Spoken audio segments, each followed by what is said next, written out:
Bruce Buffer. It's time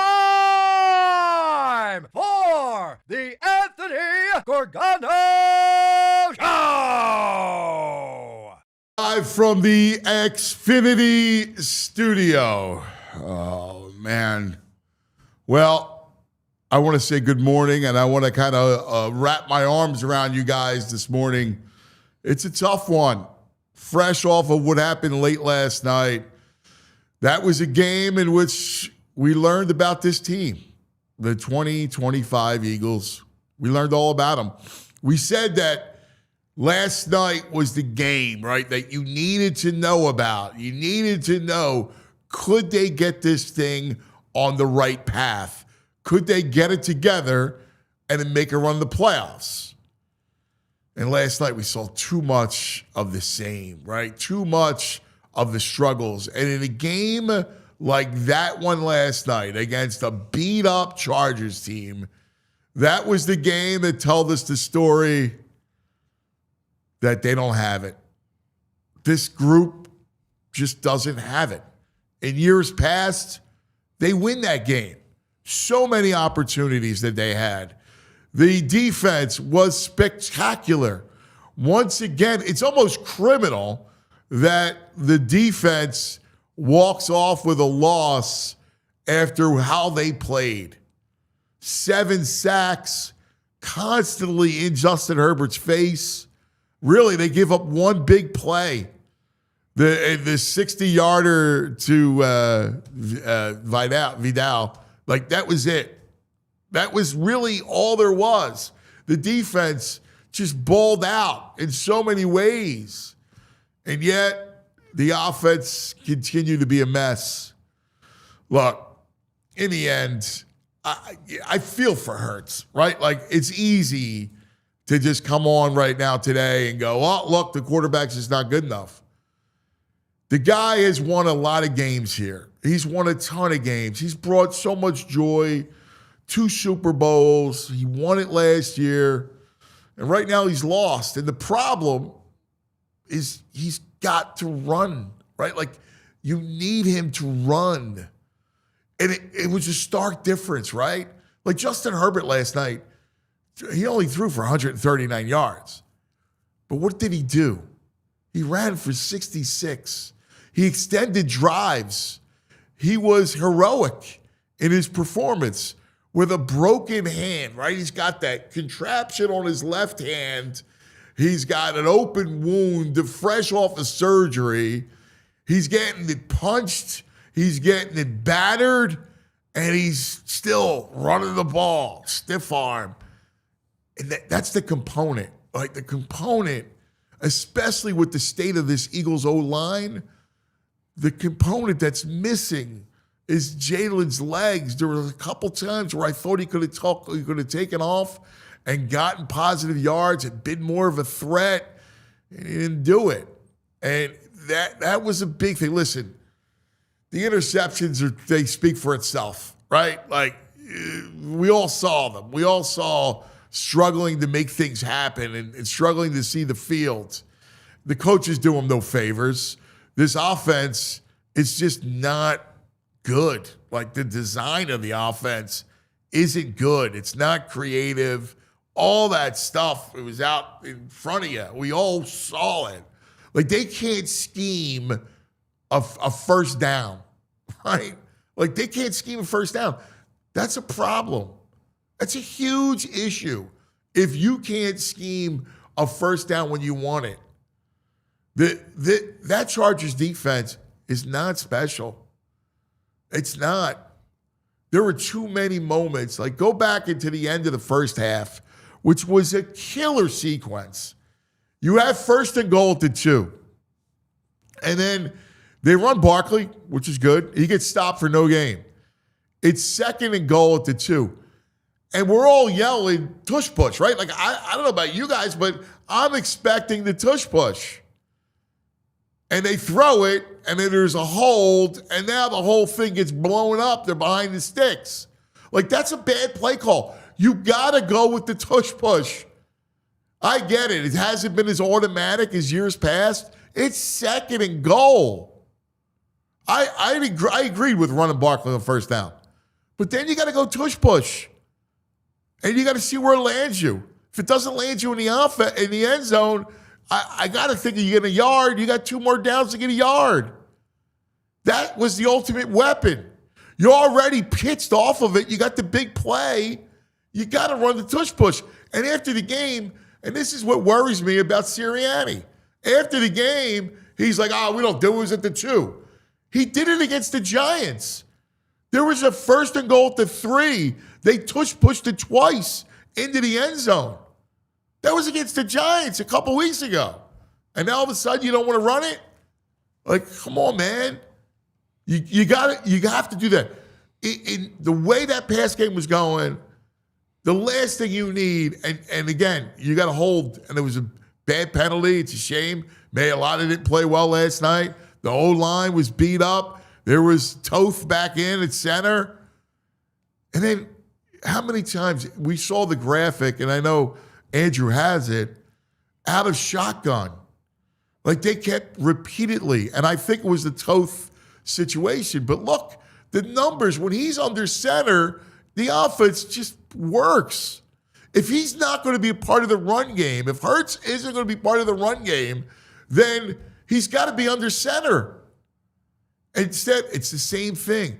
And then how many inside zone runs did I see? Again, begging, go to the edge, attack the edges with Barkley.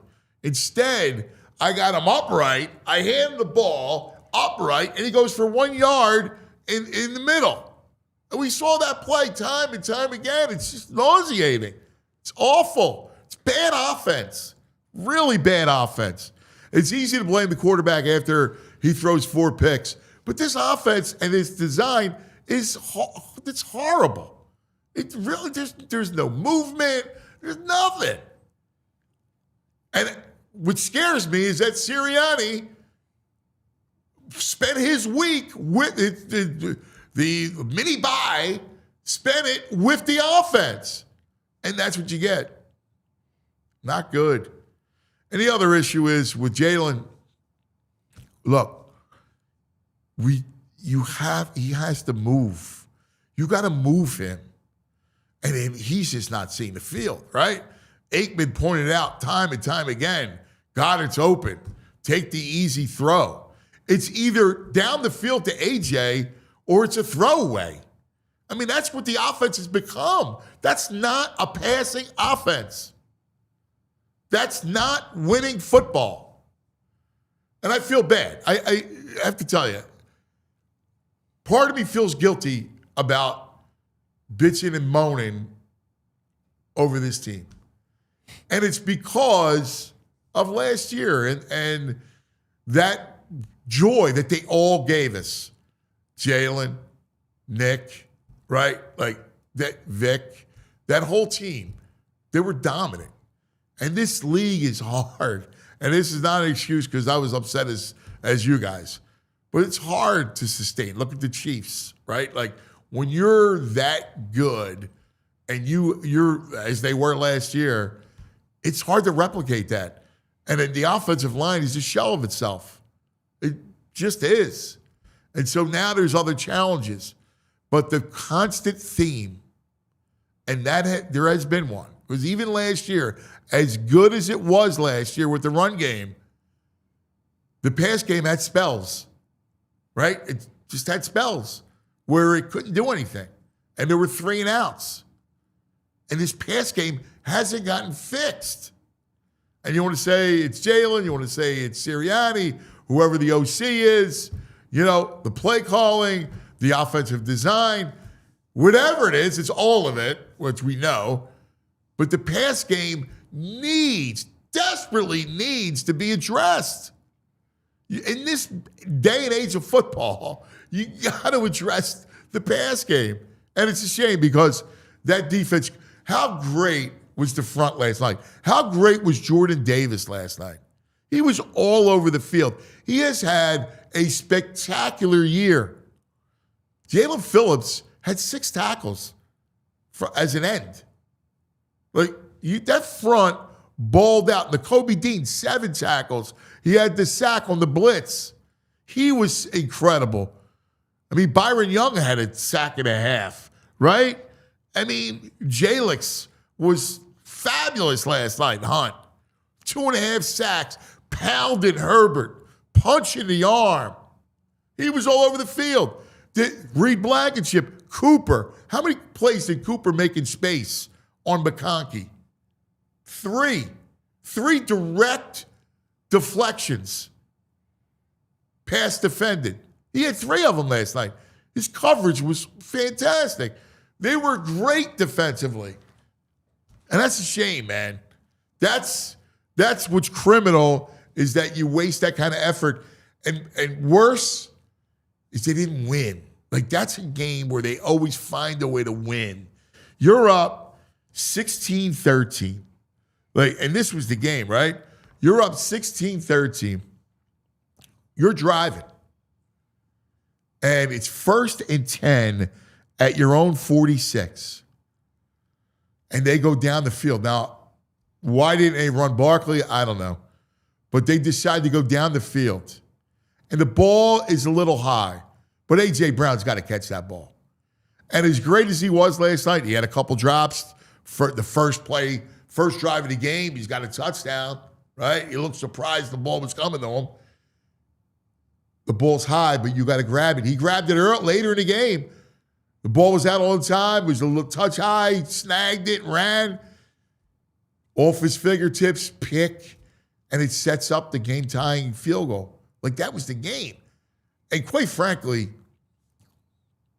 the way the night was going, I don't know why you didn't try Barkley off the edge. Again, that middle zone, I don't understand. The inside zone run, I mean, I just see it time and time and time again. Oh, it's awful. But that's a game that they always win, right? That's a game they always win. And that's your telltale sign. Lost 3 in a row. I mean, they're going to beat the Raiders because the Raiders are bad. Washington's limping into it's probably going to be Mariota, and they're limping into the offseason. You got your Buffalo game. You got to figure out some way to win 3 of the 4, because God forbid the Cowboys run the table, you're out. There's not even a get it together and maybe you win a playoff game or 2. It sucks. I feel for you. I feel for you guys. I feel the same way. Now today, my man Rich Hoffman is in VG's in Hawaii. Bro did yeoman's work last night on the during the game, post game. What do you say, Richie? What's up, man? I wish we were joining forces under better circumstances, for sure. Well, I love you. Your newsletter is a must-read every day. Your work is fantastic. But you heard my opening, and they just don't have it, dude. No, and we were talking before the show. It wasn't the same exact game, but the 2023 comps have been thrown out over the past month or so. Is this 2023? Is it not 2023? It felt like that Seahawks game on Monday night a few years ago. Like you said, a game that under normal circumstances, yeah, they're probably going to win that game. It might be ugly, but they'll find a way to pull it out. Right. They didn't do it. And I completely echo what you're saying too. All season with this stinky offense, this stinky underachieving offense, I didn't know if you were this way, but the quarterback was always tough for me to know how much blame to place on him. He was almost in the background because, like you said, all the hitch routes, the long draws on 3rd and long, the inside zones to nowhere. Like, I didn't think they have done him any favors. But they are going 3 and out more than any offense in the NFL, any offense over the past 10 years. And ultimately, the quarterback is a part of that, right? Oh, yeah. And so it felt to me like it wasn't 100% a better play called game. But it felt like throw over the middle a little bit more in last night's game where they had it was AJ. wide open. Yeah.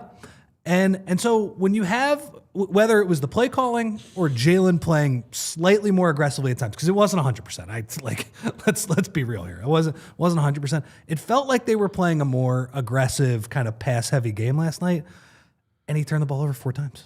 Like, I'm 5 times, but I'm not going to fault him for a the split-second fumble. Right, That's one turnover, in my right. opinion, or whatever. Yeah. And he turned the ball over 4 times. And I wonder, when you play the style of football that we saw last year, when the conditions were perfect for Jalen Hurts with the defense and the running game, defense probably not quite as good as last year, but still very good. And last night, they were every bit as good as last year. And the running game, which is not even close to last year, you can't play that same way anymore. And it just felt like, to me, again, he's brought me a lot of joy, and again, that's why I've probably refrained from some of the criticism, but it just felt like he was unable to play that style last night. Yeah, the problem sometimes is seeing the field, right? Like, and you saw it on display last night, is that he was struggling to see the field at times. Listen, he made a couple really nice throws. Like, how about that throw in overtime? Dude. The 3rd and long? Yeah. Like, he made a couple, the ball was out on time. Boom. It was stuck to 8. He hit AJ back to back. Like, so, like, you saw it. Just problem, man. Like, he's not seeing it at times. And like, and I wonder how much there's no rhythm on this offense at all. And I wonder how much is on his shoulders, right? Like, there were times when I thought he could have checked it down. In fact, Aikman made mention of it a few times. Like, hey, you got a check down right in front of you to Goddard. Just take it. Like, take it. Instead, it's like flushed out, throw away, or let me take a shot downfield to AJ. Like, if it's not AJ, down the field, that's their offense. That's their passing game. Yeah. No, there's no rhythm. There's no checkdowns. There's no intermediate passing game. And it almost feels like last night was a product of the disjointed passing game for the first 3 months of this season, right? You can't just turn that button on in December. So, look, I mean, when you look at Hurts's numbers, I'm not saying that the offense was perfect, because all that 3-and-out stuff was happening the entire year. But when you look at his numbers pre-bye and post-bye, like, I thought into the bye, Vikings game, he played very well. Giants game, he played very well, and he's played 5 pretty bad games since then, man. The numbers he's been stark. awful since then. The problem is like they have been disjointed all year, right? Like, yes. You've had these spurts and moments that you saw. You know, the Cowboys are up 21-0, and the Rams, when they're forced to desperation and they come back. You saw these spurts, but there hasn't been a complete game. There just hasn't been one complete game this whole season. No. And that's where I got no faith in really any. I don't have faith in the architect. All right? I don't like the plan. Like, the offense doesn't look right. Doesn't look good. The play calling itself, like, dude, it's 2nd and goal at the 2. Killer. Like, now, I got to win. I got to feel good about myself. It's the 2nd quarter. Like, that sequence killed them. Right? Like, that Chargers team had no business being in the game. They got no tackles and a quarterback wearing a contraption fresh off of surgery. They had no business. Against that defense, the Chargers had no business being in the game. You let them in the game, right? It's 1st and goal at the 2. You run Barkley. Okay. And then you're throwing? Dude, you're throwing? Push. What are you doing? And then his answer after the game is just wrong. Well, it was a flat out lie.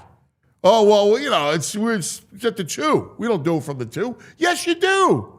I saw it. It was a couple weeks ago. Hey, Nick, you want to see the tape? What do you mean you don't do it? Of course you do it. I know, man. And that was a big deal, because then you have to settle for 3 Killer. because of the hold. Then you get a gift. And then Elliott missed the field goal. Like, that sequence at the end of the half buried you. Except you still took the lead. Why? I'll ask you this, all right? Why at 1st and 10, up 16-13 at your own 46, are you looking to go down the field? Yeah, I mean, I guess it's a lack of faith in the running game, but I agree with you that if you get it to the outside, I think your chances of hitting big plays are much more. And yeah, man, I mean, the fact they lost that game, they pressured Justin Herbert on 68% of his dropbacks last night. They were mauling him, man. They were mauling him. Justin Herbert didn't have a receiver after that first drive. He didn't have a receiver open the entire game. Well, by the way, that was a back out of the backfield. I mean, you know what I mean? Busted play. Yeah, N'Kobe went the wrong way on that. I mean, that was it. Yeah. That was it. That was it. You can't lose that game. No. You can't lose it. And the fact that they lost the game tells you they just don't have it. They just don't. They don't have all that stuff that last year. Like, you always felt confident. Like, they engendered confidence all the time. In a close game, the Eagles they're executing. They're winning. You never doubted them. This year, it's the complete opposite. Right? I mean, even in their wins this year, their inability to run the ball and put the game away like they did last year, like when they're up 7 late, they're up 10 late, whatever it is. Last year was different because of the O-line, right? So the O-line imposed its will, and your 4-minute offense was an 8-minute offense. Yes. All right? So I get that. Your O-line is a shell of itself. Right? Like, you saw it again. Jurgens again. Like, you just saw it, right? It is what it is. Mailata doesn't look right. Like, he's not playing well. Their line is not good. So you got to be more creative with your runs. Rich, why are you running that inside zone? I can't, like, they were doing it in overtime, cuz, and it's like, I'm like, this is 1 yard maximum. It's a wasted play. I have in my notes, wasted play. It was driving wasted play. Crazy. What are you doing? Like, what? Like, that's not going to work. What? I just don't understand about attacking the edges. Well, and they score on the fake tush push, which again, I think that was a schemed up play that you're not going to be able to hit on most games, like, or whatever. But it's on the edge, though. Dude, how about a let's run a pitch. Right? Yeah. Like, how about you run a little? How about you get more creative? How about you put Jalen under center more? Yeah. Like, what is that? You saw the numbers. Yes. Is it a toe thing? I mean, are you kidding me? Man, I'm with you. That was a game that the offense, look, the story of this season is just the offense hasn't been good enough. And you mentioned not going tush push and getting a hold on Mailata. That is what bad offenses do. That's bad offense. They don't look.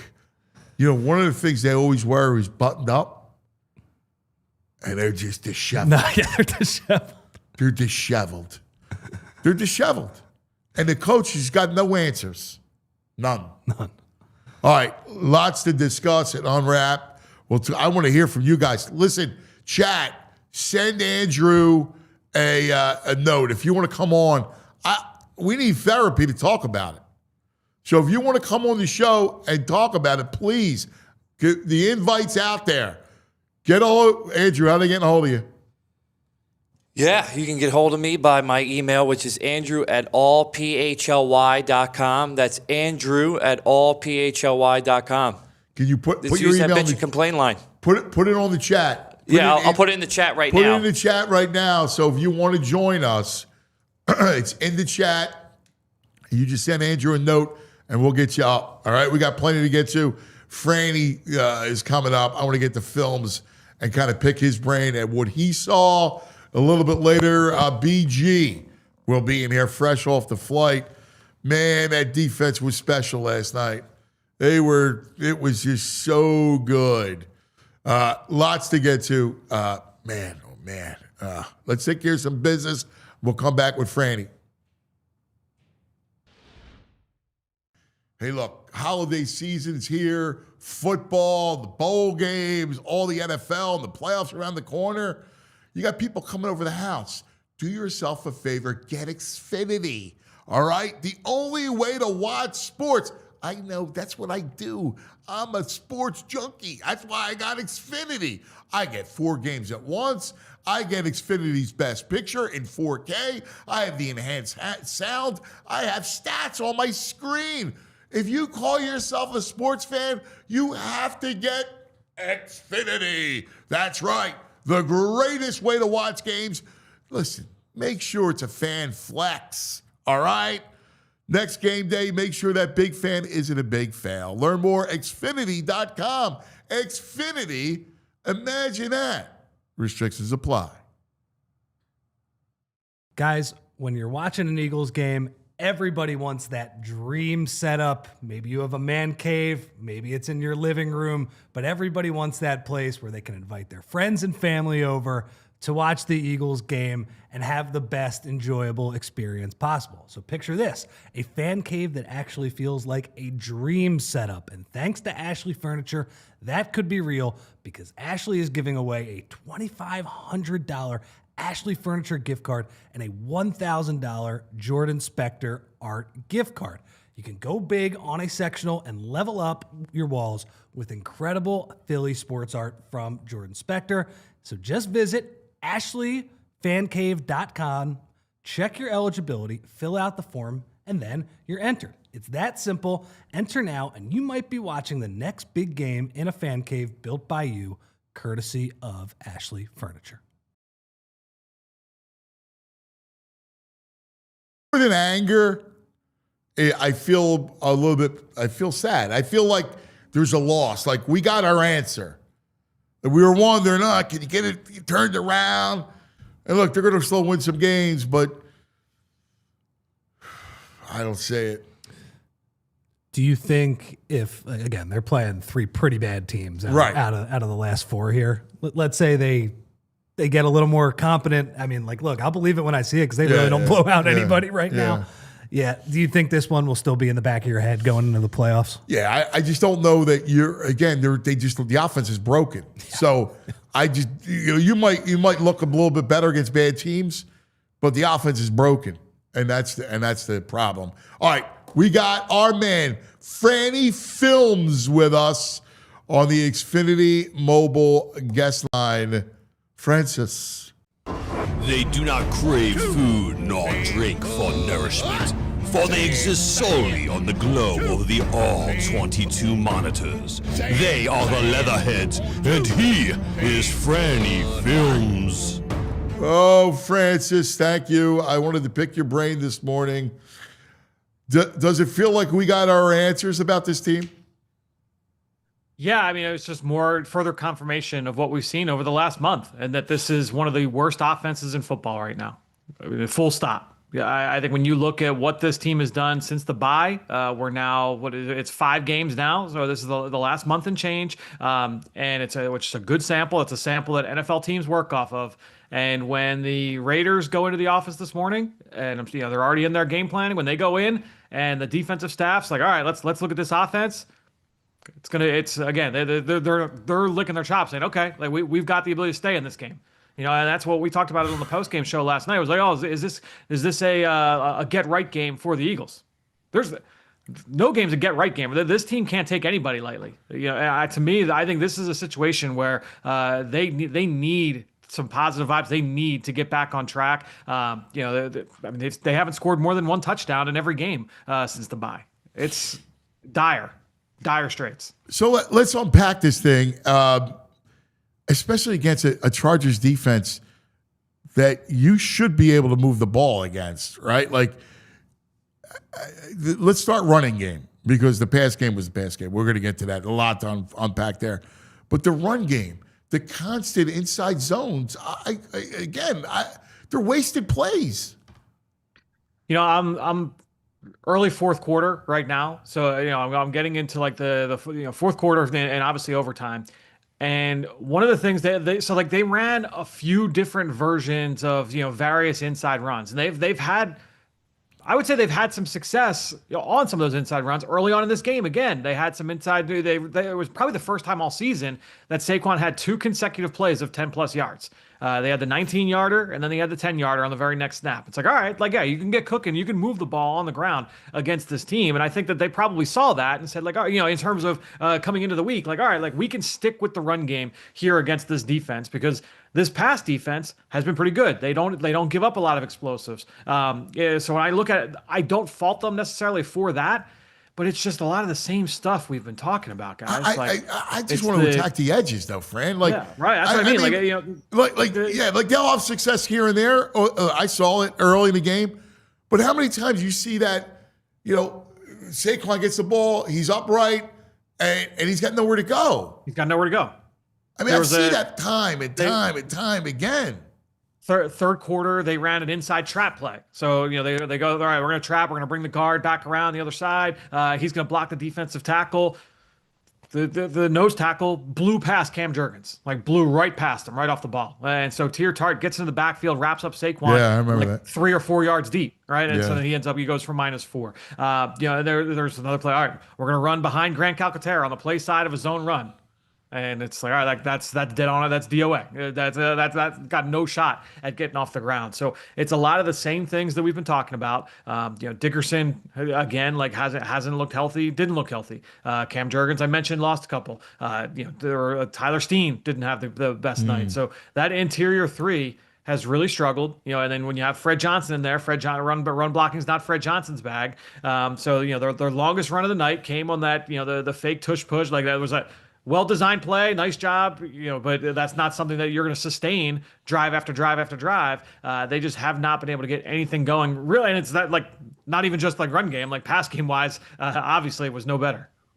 Well, let's talk about the pass game. What did you see? You have to breaking that down. Jalen did not play well. It was honestly one of the worst games I've seen Jalen play. When you look at ball placement, you look at decisions, you look at turndowns. The Chargers. I don't have all the numbers yet, but I'm noticing that they played more man coverage than I'm accustomed to seeing them play. This is one of the highest rate of like zone coverage teams in football, and so you go into it, and history suggests like, all right, that's what they're going to do. They're going to play a lot of split zone safety, and they did. It's not that they lived in man-to-man coverage. But my guess is that this will be one of the highest rate of man coverage games that they've played. And this is the second week in a row that we've seen that. And that's used to be like, oh, you don't play man-to-man against Jalen Hurts. You don't play man-to-man against A.J. Brown, Devontae Smith, and Dallas Goedert because they're going to carve you up. And it's not like the Chargers, like, that's a good, I guess the pass defense is good, but it's not good because they've got great corners. It's good because it's a good unit. It's like the whole is better than the sum of the parts. You got a great safety type of situation. Right. Derwin playing, so you have all these guys that do a good job of playing on a string, and there were some good examples of that in this game. But the fact that they were willing to say, like, all right, we're going to match up, and you're not going to beat us, not good. That's alarming, right? And so when I would look at it, one of the things that I think is a bright spot, and it's something I'm probably going to break down in the 2 o'clock show when I get on the telestrator. Make sure you're joining us, by the way, if you're not already, for our viewers out there. So I thought some of the early down shot plays. So they designed some like nice plays to like attack down the field, intermediate area, like some things we haven't always seen from this team, and especially like the volume. I was like, oh, okay, yeah, I see what you guys were going there. And for one reason or another, either Jalen threw it and it was off the mark. There was a deep post route to Devontae Smith it was either first or second drive, off the mark. There was one where, they got Devontae on like the through route, a deep crosser going across the field. And Jalen rolls to his right away from where all the routes are going. There's another one where he just turns it down. There's another one where the pressure got into his face. And then, you know what I mean? So it's like all over the place. Just it was the pass game was not good once again in this one.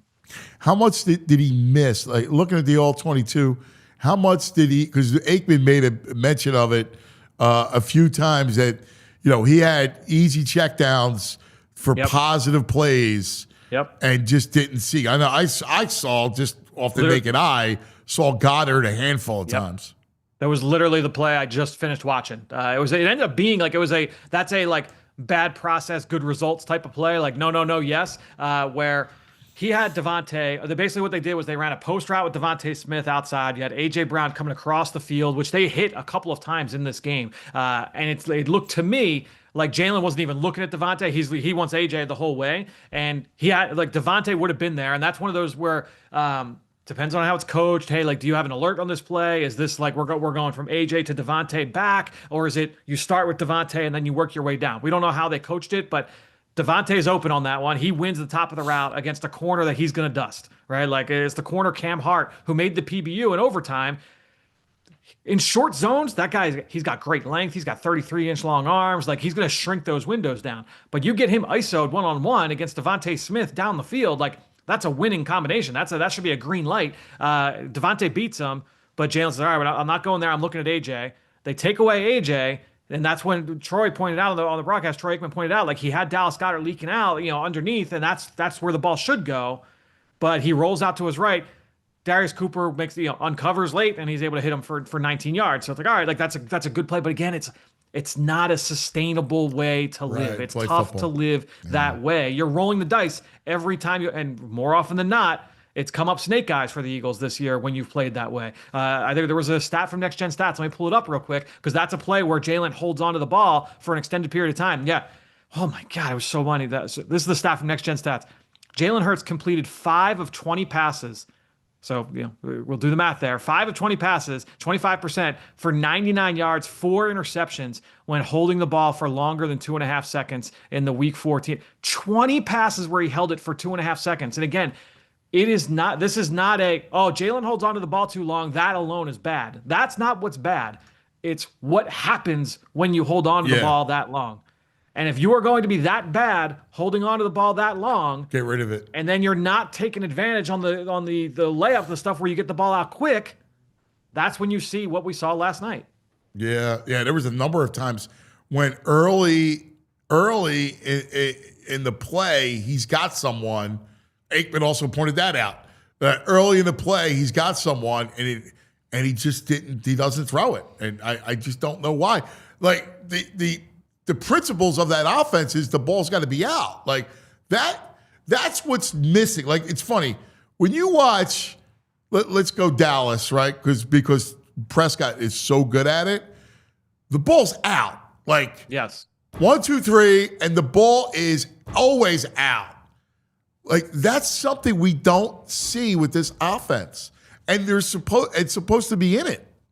Yeah, and honestly, like when you look at it, because there are lots of ways to play, right? And you could say, well, all right, well, we don't want to play that way. We want there's going to be design, because Caleb Williams holds the ball longer than anybody. A lot of that is just because of the way that they play. When you have a lot of under center play action, you're rolling the ball like Jared Goff, like the ball, he's going to hold on to the ball longer because of the nature of the way that they play.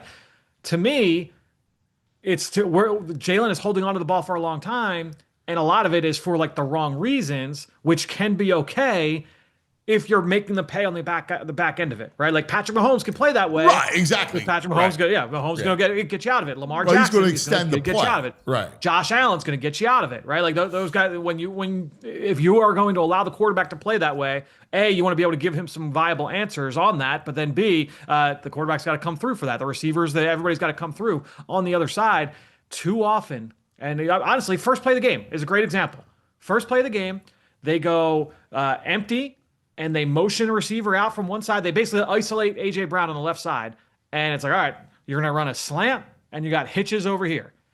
And Jalen's like, all right, this is a ISO ball to A.J. Brown. Well, they're playing zone coverage with 2 DBs over A.J. Brown, so he hits the top of his drop, and he wants A.J. It's not there. By the time he gets over to the other side, those routes are dead. They're covered. They're quick. So there's the timing is that the ball's got to be out quick, or we're going scramble drill. Those are the options. And so to me, that is a beautiful microcosm of something we've been talking about with this offense, with this drop back pass game for years. Is that if the ball's not out quick, then you're immediately into scramble drill, and that's when you're rolling the dice. It's funny you said that because in my notes I had scramble drill like over and over and over again. And when you think back to this offense, that's predominantly it. They're oftentimes stuck in that mode. And when we think of some of Jalen's like best plays over the years, like I think back to that Buffalo game in 2023 where they beat Josh Allen in overtime at home, at night. And some of those, he hit Jahan Dotson. If memory serves, didn't he hit Dotson for a big, who did he, no, he hit Zacchaeus. He hit Olamide Zacchaeus in the back of the end zone. He's rolling to his left.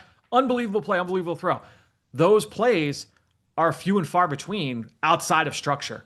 So many of the big plays are, and this is good, but so many of the big plays are 1, 2, 3, like, all right, we're going deep post. All right, 1, 2, 3, like deep, fade ball, out and up route, sluggo route. There's not enough when he holds onto the ball for a long time and we're rolling around, you're not getting enough of those explosives to offset the inconsistencies of the in-structure side of the offense. And when you pair that with the inability to run the football with consistency, that's where you land where we're at. So, what's interesting is like toward it was the last drive. I know there was one in overtime, but there was a couple back-to-back throws to AJ, and they were perfect. Like they were out on time, and they were just perfect. It was perfect execution. He made 2 great throws. It was like back-to-back. You know what I'm talking about, that sequence? Yeah. Yep. And the ball was out on time. It was a perfect layered throw. It was a layered route, perfect throw. And I go, why can't we replicate that? I watched the interception that went off AJ's hands. And on that one, it was shotgun play action. Landon Dickerson's coming across the formation. So they're pulling Landon Dickerson to sell the run action out of the shotgun, which you're doing that out of the gun to really sell it because you're not doing it from under center. Right, so you're trying to do something to impact the linebackers. Yeah. So they pulled Dickerson, who's not a great athlete normally, especially when he's banged up. Not a great athlete. He loses in protection, gets pushed back into Jalen's lap. So right as Jalen's getting ready to deliver, he loses his base. So now the ball's high. AJ doesn't want to go all the way up because he's about to get throttled because there's a linebacker right there. So it bounces off it. But that's the kind of play where it's like, timing wise, like Jalen was right on with the timing. He was right on with the decision. AJ was open, but you had the other factors that led to that being an off the mark throw and ends up being an interception. It's a great point. It's a great illustration of what you're talking about. I don't know any theories as to why he wasn't under center. Like the numbers with him under center are so much better. Last night you saw it. Like I know Toth came in. Like I don't know. Like why in the world wouldn't he be under center more? The offense just works so much better. The run game is better. There's play. You can utilize play action. I mean, this is something we've been screaming about. They use it. It works. Then they go away from it. Yeah, I mean, obviously, look, the big thing is that when we're looking at these numbers here on our screen, 8 plays under center, 9.4 yards per play. That is going to be fed by the fact that they had a 52-yarder on that Saquon Barkley run, right? So that's one play. But even when we take that out, they still were able to hit on a couple of like under center play action like crossers to AJ. There was the first play of the second half. Like they ran a little a sail concept to AJ Brown off under center play action. So yeah, I mean we've said this is that is a good way to be able to especially if the quarterback run game is not going to be a factor. Getting the quarterback under center is a way to impact the linebackers and keep them honest, and don't let them key in on the running back. Don't let them key in on Saquon Barkley. Keep those guys guessing a little bit. Number of times, like they're running out of the shotgun last night, and you see like those defensive tackles are keyed off where they're going to go. There was they ran the quarterback draw out of empty where they motioned Saquon out, and the defensive tackle he knows like Cam Jurgens is going to pull here. So the guy in front of Dickerson is like, I'm just going to run right to where the center is because he's not going to be there. I'm going to. I've seen them run this play a million times. Yeah, he flies into the backfield, and so like there's the predictability. There's the siloed nature of the offense. Then there's the bad execution. There's the inconsistent play of the quarterback. There's the inconsistent play of the offensive line. There's the inability to run the ball. Why has this offense been bad for the last 5 weeks? Like those are tough things to overcome. And the other thing, it was stark comparison when you look at Herbert and what he did in the run game with a broken hand, 66 yards. He's under constant duress, and he's extended plays, and he's getting first downs. And I look on the other side, and there's Jalen with 9 yards. And you're going, dude, like, there's a couple times where I thought he had a chance to run that he didn't take it. And he's not working with A.J. Brown and Devontae Smith and Dallas Goedert. He's working, and by the way, that offensive line is no treat either. Like No, they're working on tackles. tackle. Yeah, they're working on tackle 3 and tackle 4 right now. Yeah. Tackle 4 and 5 for most of last night, actually. Right. Or 3 and 5, I should say. So I think when you're looking at the way that the two quarterbacks played, stark difference, in that game. We haven't talked about the defense, and I haven't gone through the film yet, so I'm excited to do that. The highest pressure rate of any game this season. Like you said, Herbert was under duress the entire time. Loved everything we saw from the defense. Loved it. Unbelievable to see them bounce back the way that they did after what was a disappointing game last week. Awesome. You go across right and you. I mean, carry Jordan that Davis. team. Let's go through the front real quick. I mean, Jordan Davis. What a year that kid has had, man. Yep. He's dominant last night. It was unbelievable. He had 6 tackles. He had a sack and a half. He played his ass off. Fran's a big Jordan Davis guy too. And he's honestly, Rich, like he's converted me. Where like, and again, like I'm not saying that he's DeMarco or that he's Lawrence out with the Giants, or I'm not saying that he's Aaron Donald, but like right. he has elevated his game to the next level this season, and to the point where I'm like, he is worth extending. Yeah, he has had a good year. He's never going to be a dynamic pass rusher, even though he got after Herbert a couple times last night. You're not going to expect that week after week from him. But what he has done on a week-to-week basis, like he has showed up on film every single week for the most part this year. And I think that has been, especially in some games where like they're out there 70 plays. They were out there 71 plays again last night. They were out there like 80 plays last week. There was a couple times where I'm like, this defense has to wilt. Like I don't know, and they didn't. They stood up after that 3 and out. It was like toward the end of the game. The Chargers had another opportunity to go down and win it, and the defense came up big again. Hunt was fantastic yesterday. Phillips was terrific. Dean. I mean, the Kobe was really good. Nolan Smith was fantastic. Cooper in coverage was great. Like you can't play better. A wasted effort from the defense because they did an outstanding job in this game. Limiting because you honestly they scored a touchdown in the opening drive. They didn't hit the end zone after that, and a lot of that was off a 60-yard play. There was like kind of a junk play where N'Kobe got lost in coverage. So, look, I will say like kind of big picture because honestly that's where my head has been now with this team for the last couple weeks. Just thinking big picture, like down the road. Man, this defense is going to make things difficult for Howie Roseman and for the front office because you have a lot of guys that you've got to pay here coming down the pipe. And you look at Jalen Phillips, Nolan Smith, Jalen Carter, Jordan Davis, Moro Ojimo, N'Kobe Dean, Cooper DeJean, Quinyon Mitchell, Reed Blankenship. All these guys are up like soon or like eligible for extension. And you know what I would do, soon. Fran? Honestly, Fran, I would switch the identity of this team to a defense, to the defense. And if that means my offense suffers and I have to lose one of the receivers and I'm looking down the line and I so be it. My defense is too good, too young. I need to invest in it. Yeah, it's going to be fascinating to see what direction they go because a lot of these guys, like I said, are like N'Kobe is a free agent after this year. I mean, Jalen Phillips is a free agent after this year. Jordan Davis going into a contract year. A bunch of these decisions you have to make, and some you're on the precipice of having to make, and it's coming. We heard them talk about that this offseason. That was why they weren't as active in free agency this year, was they knew the money that they were going to have to pump into the defense, coming up. So I think that's definitely going to be front of mind. But I'm fascinated to see the decisions that they ultimately come to with that side of the ball. All right, let's talk about play calling. All right, let's look at that for a second. So the sequence at the end of the first half was a killer, right? Like you got 1st and goal at the 2.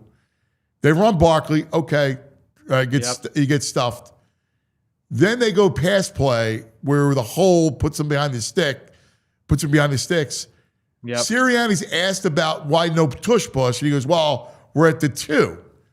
And he had run the tush push from the 3 against the Giants, 2 plays to get in.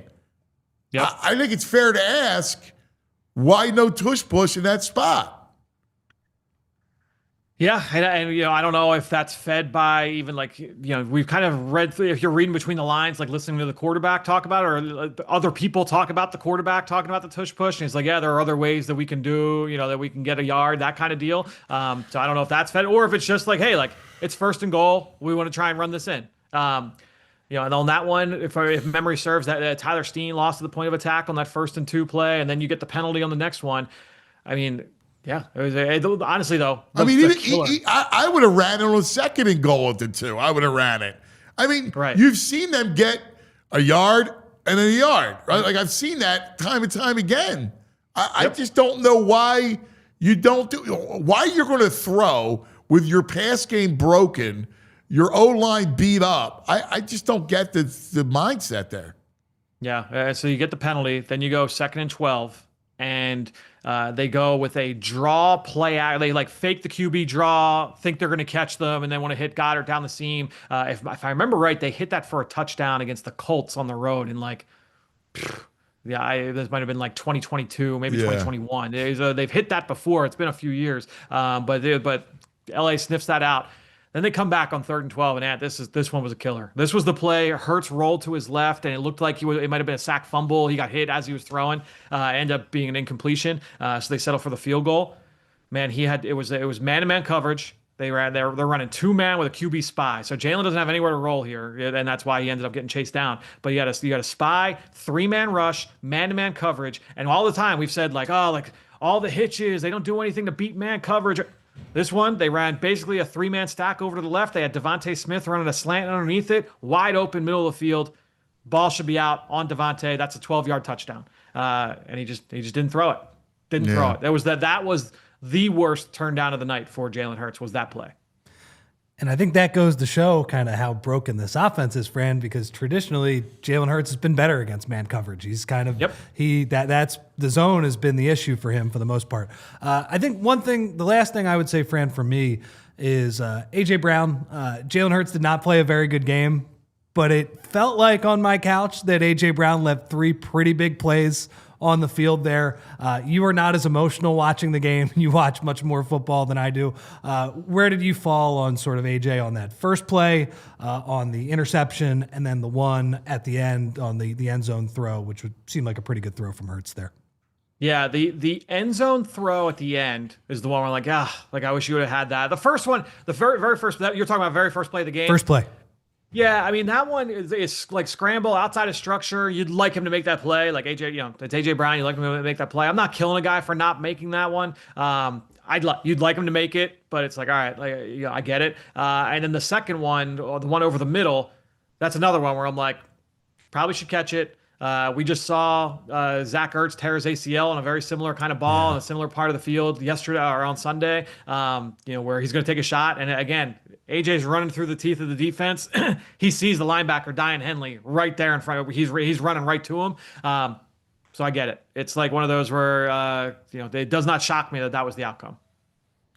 Fran, they have it 1st and 10. They have the lead. They're up 16-13. It's the 4th quarter. It's the interception off of AJ. And I'm just wondering at that point, you're at your own 46. Like, why are you pressing it down the field when you kind of understand where everybody's at here? This is the one that goes off AJ's hands? Yeah. Yeah. So I'm looking to pull up my notes really quick on that one. It's 1st and 10. Okay, yeah, I'm with you. So they had just hit. That was the play after the play we had talked about, where he rolled out and he hit Cooper, right? So they were aggressive because they came out on that first play, and it's essentially a shot play. They wanted a chunk play. They end up getting it on the scramble drill, and then they come back. And I mean, on that play, AJ's there. It should have been a first down. But they had the play action. That's the one where Dickerson Here's gets the problem, though. The problem is you have to understand that just because you dial it up and you think it's going to work, the execution of it has been off, right? It's been off all night. So you got to know that as a play caller that, you know what, I just got a first down. I would have went tempo, and I would have went and tried to get Barkley in space. Like, So the way I would say to me, if I'm looking at it, especially now that I've gone through some of this tape, I haven't gone through all fourth quarter and overtime yet. I would say the most successful part of this offense last night, in terms of like, if I'm looking at it from the film, eye in the sky, was the best part was the vertical element, because that's where they were able to find success. They hit AJ on some of those crossers. They left plays on the field from a bad execution standpoint. They did go tempo a little bit, and they were able to move the ball, but there were more turndowns there than to me. Like I get it, because I get the understand that they want to go pedal to the metal there. Let's put our foot on their throat, and let's push here, and let's see if we can get some chunk plays, especially because they haven't been able to run the ball. The RPO game was locked up a little bit here in this one. I get it. To me, like that one, from a sequencing standpoint, that one didn't kill me. Yeah, I hear you. I guess I wanted more Barkley. Was Barkley on the edges? Was that there? Was anything there? Because I just felt like they didn't try it enough.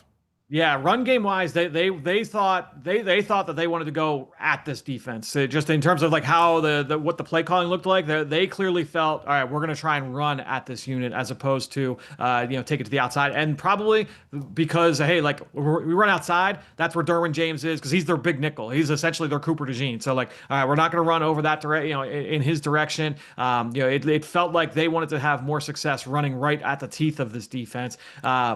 I will say too, like they did a lot of empty in this game. It was honestly like that was what the bones of the game plan were. It was all right, we're gonna spread out and go empty and go quick game tempo, or we're gonna slow it down and go like under center play action vertical shot type of offense with the run game mixed in. And so I think when you're looking at it again, that's where I kind of lean that most of their successful plays. Like when you go to the sideline, you're like, oh man, that play could have been hit. Oh, if protection was a little bit better, like that was there for us. I think there were more of those cases where I'm like, all right, yeah, like let's go back to that as opposed to the latter. Well, all right. Last thing, if you're Dr. Francis, and you're looking at this thing, where do we need to address? Right? Is it design?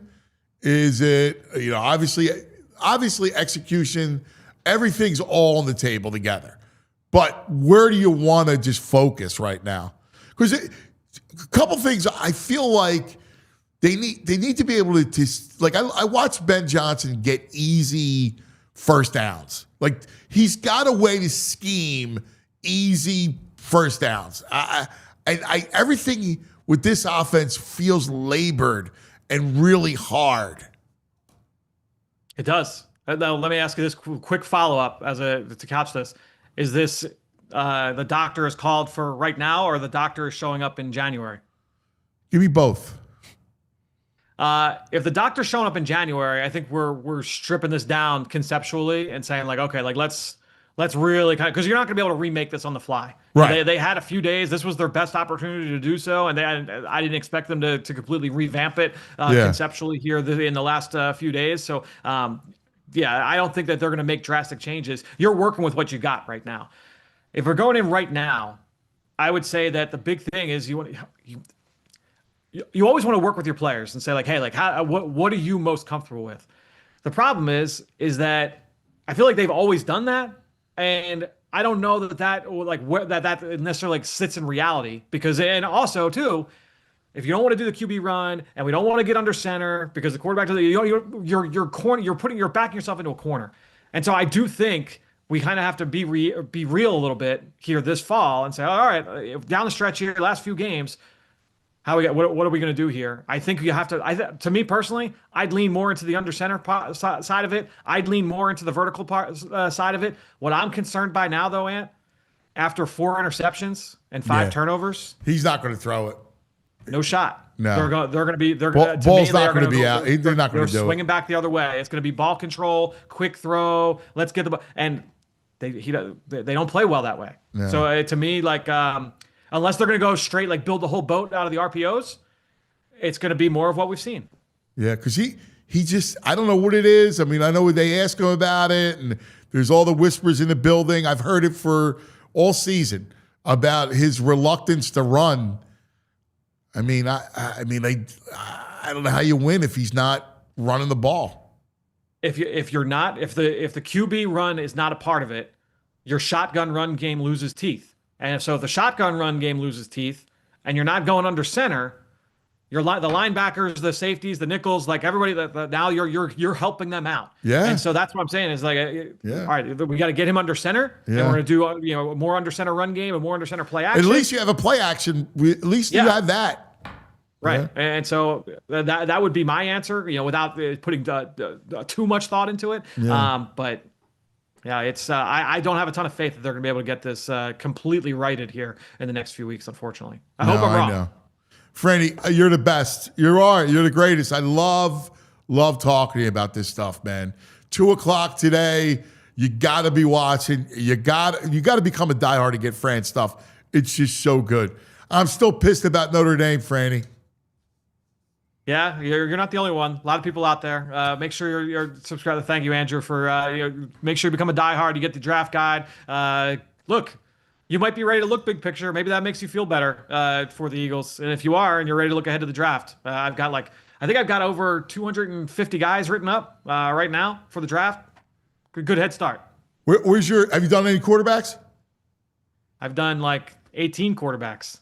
I'm ready. We'll have all those conversations. I can't wait to talk to you about this stuff. I got my layman's notes that I see on Saturdays. I gotta run by you. I love it. Franny, love you, man. You're the best. Thank you. Appreciate it, guys. Fran Duffy, my man, just breaks it down. He's fantastic. Just absolutely fantastic. That draft guide is crazy, man. You click on the 95th ranked prospect that he has. He has a lot of notes on all of those it's guys. Great stuff. It's just great stuff. Great stuff. All right, buddy. We're waiting. BG's going to come down. Man. I think the biggest bummer of what Fran said, and I thought the way you asked the question and the way he answered it on what to do with the offense was telling, where Fran's like, well, I think if you look forward and you look big picture, you're going to have to strip. Because you can't strip it down now. No. You can't, but you get my point about it. Everything feels labored, right? Like you watch other teams play offense and they'll get you first down. Like a coach, an OC can get you I'm going to watch Ben Johnson. What's the Bears? Of course. Right? Like, and Caleb's still a work in progress. He knows how to get him a first down. Yeah. And I would love for the Eagles to get to that point, but the issue is that's an off-season type of thing. Correct. But I don't want to give up on this season. They're 8-5, right? They can win the NFC East, so it's a bummer of a spot to be in. Here's the problem. My God, Richie. The problem is, how do you get? First of all, the quarterback has to be on the center, like we just talked about, right? Or he's got to be part of the run game. I just don't understand the resistance to it. And I get it's taxing, right? The whole thing. But I'm watching Herbert with a broken arm do it. Like, I need that. All right? I just do. All right. BG is coming up next. Let's take a quick TO, and we'll come back. My man, fresh off a flight. Defense was spectacular.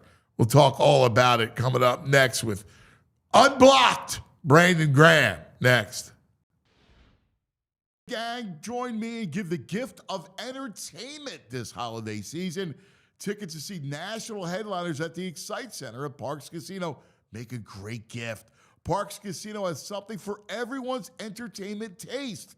Saturday, January 17th, Grand Funk Railroad. Friday, January 30th, 16-time Grammy winner David Foster, Catherine McVie. Saturday, January 31st, the Marshall Tucker Band, Jefferson Starship. How about Saturday, February 7th, Piano Men, Generations, tribute to Elton John, Billy Joel. Saturday, March 14th, Tracy Morgan, stud, right? Saturday, April 18th, Melissa Etheridge.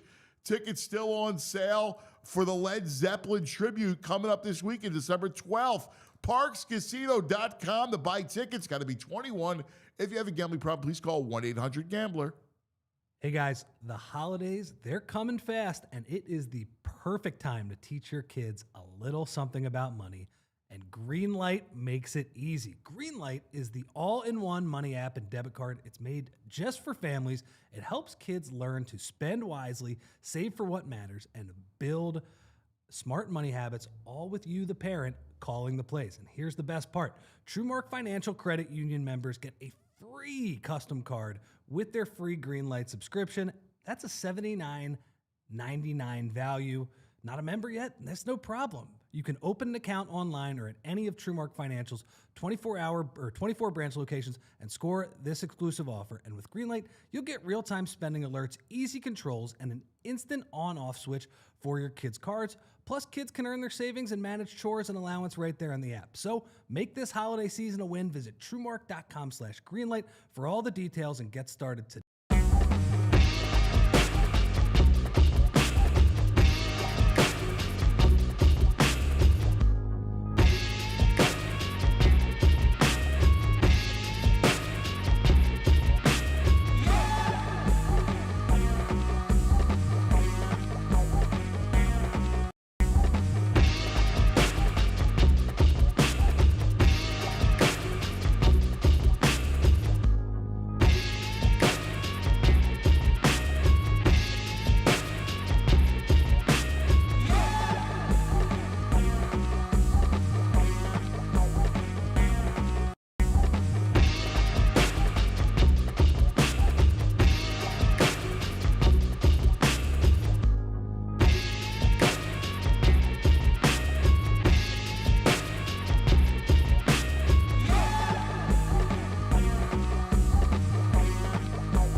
All right, time now for BG's Breakdown, brought to us by our good friends at Xfinity. And we welcome fresh off a flight after a dynamic performance by his side of the ball was awesome. Our good friend, BG, Brandon Graham. What's up, baby? What's up, babe? You got a lot of energy. God bless you. You look wide awake. Yeah, I slept on the plane. You know, couldn't wait to get on the plane after that one, man, and just kind of sleep on it, gather my thoughts a little bit, and yeah. I gotta tell you, we just finished recording this week's Unblocked, and I come in, you know, they lost 3 in a row. Yeah. It's like, this team is terrible.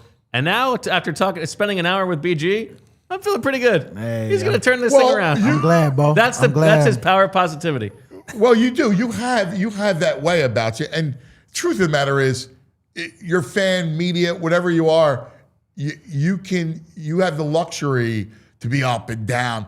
If you're inside that room, you're a coach, you're a player. Mm-hmm. You can't let that seep inside you. You can't, man. You can't, because it's about us problem solving to get that right. So that the people outside that's invested but not, you know, we in there every day. Yeah. And we the ones that gotta really put the work in. And so when stuff starts to seep in, you start doubting yourself, and then you start doubting the team, and then that stuff just trickle, and then everything that people are saying, you prove them right. And I just know, man, we had opportunities yesterday. We definitely had opportunity. People have the right to be mad right now because we're mad. We're pissed off about it because we know that we better than what we did yesterday. But it happened. We own it. We embrace that, because those are great life lessons and learning lessons for us to grow from. And I know that's cliche, but it is so real. But it's like with anything at your job, if you had a bad day yesterday, you're going to try to have a better one today. You know what I'm saying? And so yesterday it was a bad day for us on the offensive side. I mean, even for us, when we made a couple mistakes, especially early on in the first drive, you know, the running backs, a couple people missed their assignments. And, you know, it cost us in that first drive. But after that, everybody settled. I mean, we settled. I know. Oh, my God. But that's the part of it. Like, that's what I'm saying. Like, even with that, yesterday, we lost 3 in a row right now. But this next 4, if we worried about what we did behind, then we ain't going to be ready for what's coming. Yes. And so we got to make sure that we do clean up what it was that's behind in order to make sure that we focused on this. But I know that you can't be too negative, man, because you start to doubt yourself. No, listen. The only thing that shook me from a big picture is, and this is what you got to get back, is in years past, this team, your core, you win games like that. Like, you always find a way. There could be something, but you always come back and win. And that's the magic and the sauce that you got to get back as a team. Yes, and I know that just comes with just us playing, but a little bit of it too is, that the outside noise got to continue to keep being suppressed, because that's where now people wish that we would have just came out of that one and won even through the mistakes, and it don't matter how it look as long as we get the win. Right. But that's when that comes in where people say, well, I'm glad they still won. I'm glad they still. It's like, okay, well, we took that's a an great L. point. You know what I'm saying? Because when it was that, it was still the sky it did pretty, but we won. I know. And you go, you know what what do you want, style points? Right. And now you go, style points are overrated. The W is what you want. The W is what you want. Right. Because you would have felt a lot better coming into today. Like, you know what? Yeah, Jalen threw a certain amount of picks or whatever it was, but we still found a way to win. But this time around, now everything is going to be pointed at him, and we just got to have his back in this because, hey, Jay, we got your back. We know that that's uncharacteristic of you. You went out there and you threw yourself out there. You put the ball in some tight windows in there, and it was a tip drill type of game. The tip ball pick. Even when he threw the one to the D tackle and he fumbled, we had a chance to get that one back. I know. Oh, it was, but hey. All is well, man. All is well. We just got to have each other's back during this adversity because we the only ones that can fix this. All right. Let me, before we get into because I know we'll have to talk about some stuff of the offense and everything. Yeah. But I got to talk about that defense. 7 sacks, right? Constant pressure. I mean, every level was sensational. I mean, from the front and go down each man, right? From the tackles to the ends to the linebackers to the safeties and corners. I mean, everybody made a play on that defense. Yeah, everybody was out there just playing together. And like, as you know, man, we gotta have that energy. We had the energy out there. We was out there playing, and it didn't matter what happened, what the offense did. We just went out there and just played our game, trusted Vic. And I know the offense getting there. They getting there where you trust in everything and you just going out there and you just playing whatever the call is, no matter what. And when you doing that, man, that's what I feel. That's when I feel we cooking for real. And we was definitely started to cook on defense. And of course, we wish we could have held them where they couldn't be in field goal range to get those field goals because Dicker was out there, man. He was out there kicking. I'm like, dang, man, missed one of them. Dang, but hey, he was on fire, and they sucked for Jake that he missed that one because they would have had to go. That was a tough one. Yeah, because they would have had to go. It would have been up 6, I think. Yes, but either way, 10-9. It would have been right before halftime. Yeah, it would have been. But either way, should have scored a touchdown off that 1st and goal at the 2. Yes, I know. That was a tough sequence. It was because penalties hurt us. Penalties hurt us, and we know that. We know we can't give them anything because it ain't as forgiving. And those yards down there, definitely you can't give up no yards down there because when you start going back, and that's when it kills your drive. It kills your drive, and even when we was 3rd and 15, and he threw the dot to Devontae, I say thank you. Best throw all night. Great throw. That was a great throw. And even the 4th and 4 when we got him to jump off sides, it was just like, man, I just knew he was about to escape out of there. And of course, he threw the pick or whatever, but that was just a heck of a play. Of course, you wish that it's 1st down. Do we call something else? You could say all that. But that's what we did, and we didn't come out with the win. I don't want to make no excuses. I just know that I'm always ready since we got another opportunity to go out there and make things right.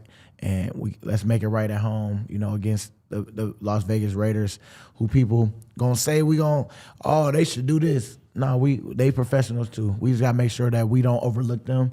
Make sure that we put the same respect and work in that we do each and every week. and just go out there and we got to execute. And by the way, that defensive performance with no Jalen Carter, what a response from those guys. What did you think, Cuz, of the decision to kick in overtime? I think it is probably the right decision. I said it at the time. Because the case for it is you get 4 downs on offense. And the way the offense was playing, you probably need 4 downs, and you know what you need.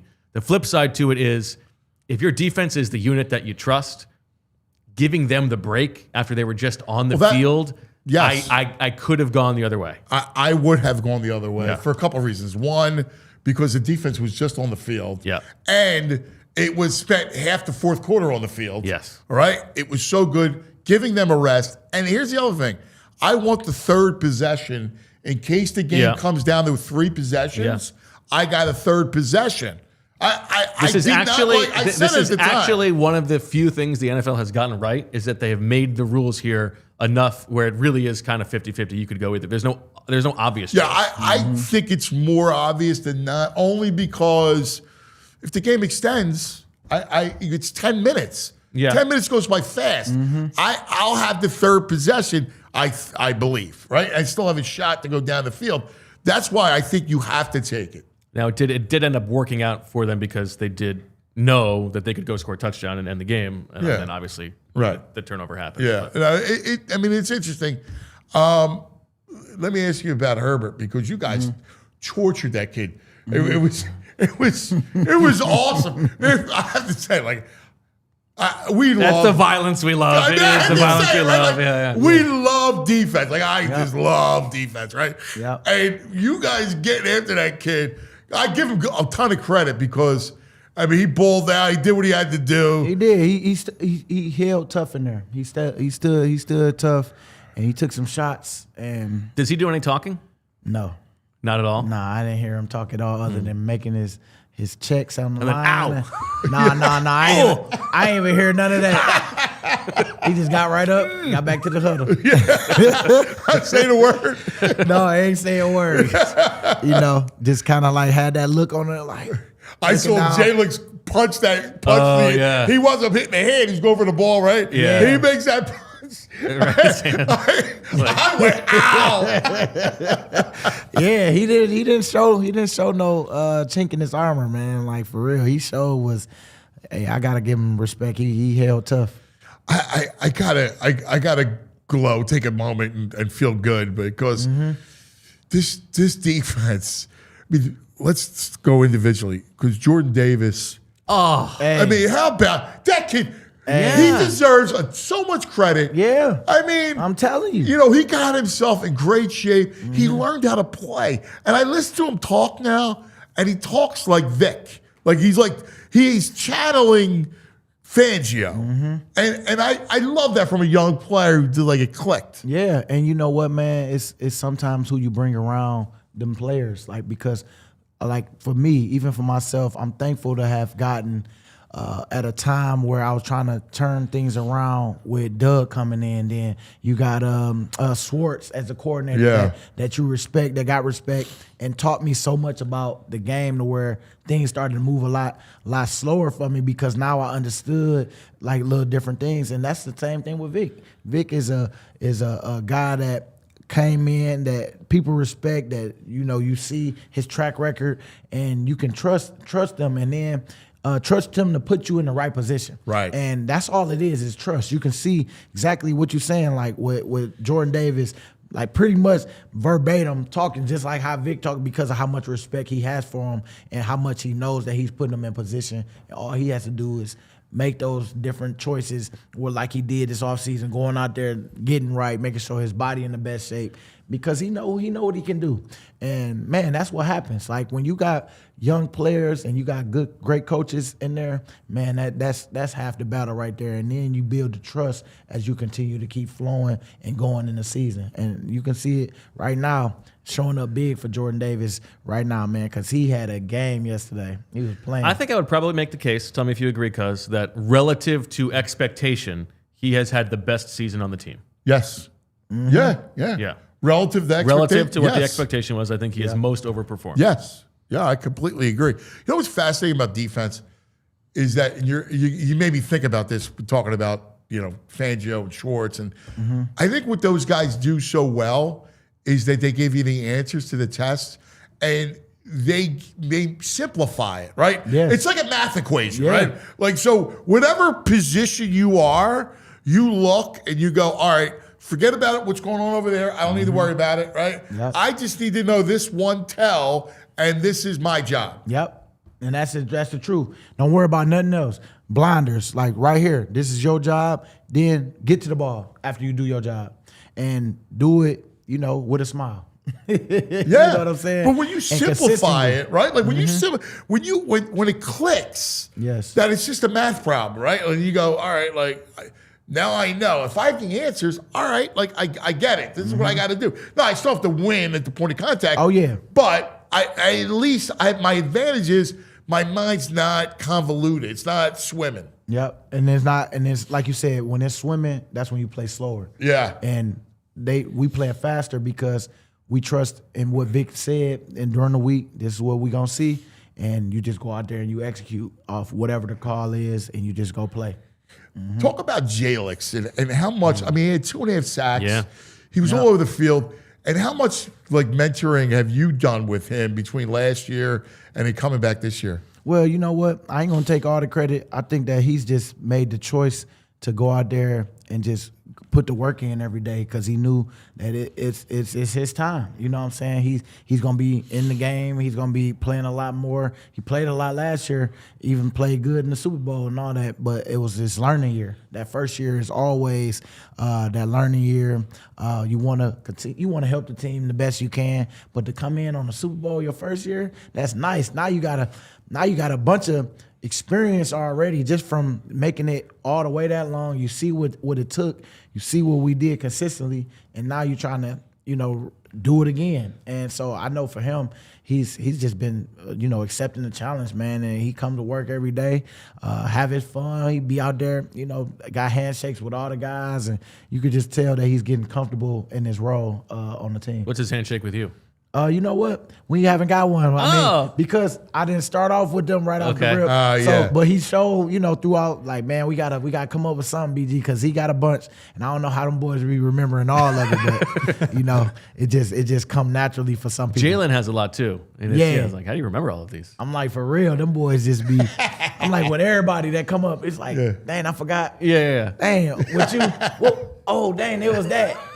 Oh, I'm thinking it was that one because of all that. So yeah, I just think Jalix is a great addition, man. He shows his personality every day, and like I say, man, when you got a great coach on our side, you trust that you trust for real. I mean, it just makes it even easier to go out there and play faster. Yeah, and I look at the other ends, and Nolan again was fantastic. Phillips. I love Jalen, man. That kid's a That boy play hard. right? I mean, he had 6 tackles. And that's a lot of tackles for an end. Yes. Like for real, you running, then he ran down a couple. Yeah. Yeah. And he makes the interception, getting on the throwing arm of Yes. Oh yeah. It's the arm. That was so Yeah. sweet. He just hooked him like, Yeah. like he was doing the handshake. Yeah, like doing that. exactly, like the Bass Brothers. Yeah. You know how they do. But yeah, man, it was man, that's what makes it tough because of how good we played. Oh my God, I know. But I know we got to stay consistent with just building off that. Don't let us losing take the steam out of what we got going on, what we building too. Because if we want to do this thing, we got to put the offense in good position. Of course, we was doing that with the turnovers and stuff like that. But it was just that type of game where we just know that offense was like I said, it was a tip drill out there. The interceptions to the I think we fumbled. Well, we fumbled a couple times, but we got some back. Like I know, it was special teams. I think it was Covey had one, and he recovered himself. Yeah, he recovered that one quick. Yeah. I thought he played well. Yeah, Covey. he played. He did, but well. I mean, I gotta tell. Every time I watch him, I'm like terrified. Yeah. He gets hit hard. okay. But But He he get hit played hard, really though, well. bro. Absolutely, He absolutely. played well. He did though. He did did. though. And I love that for Covey because I sit next to him all the time in team every time in team meeting, and I'm just like, man, Covey, you gonna take one to the house one day. And I thought it was gonna be this week, but he just he just enjoy ball, and that's what you want to be around, people that enjoy ball through the ups and the downs. And I think we got that team, man, and I just can't wait till we get back on the winning side of things, where we can come in feeling a little better about ourselves, and then put together on offense like that full game. And man, it's timing. Like, you just never know. Hey, and then right now we 9-5.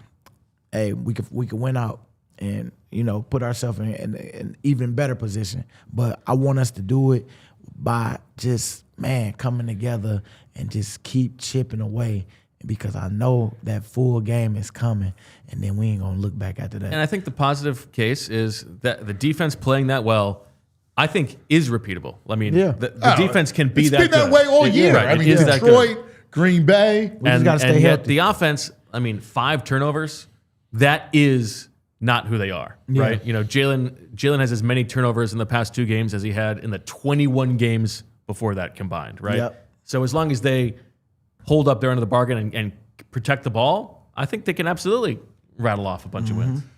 So let me ask you a comparison. It's not apples to apples, but if you go back, because the Raiders made me think of this. So the Super Bowl year, when Wentz gets hurt, remember the Raiders? Yeah, terrible performance. Were coming in and Christmas, right? Yeah, Yes. Christmas. and it was Nick, and it looked ugly, right? And it That was the down. week when everybody's like, maybe they need to go to Sudfeld. Yeah. Yes, and things Boy, look they down. they so funny. That's what I'm saying. Like, that's exactly what's about to be starting to talk. Oh, we need to do this. We need to do that. It's like, man, Tanner. Yeah, all that. Yeah, I can hear it. I can hear it coming. But let's go. That year, right? And listen, we know there was magic and all that stuff, but it shows you that you can turn it around late. Like, it's not too late, right? That's Like, true. That's true.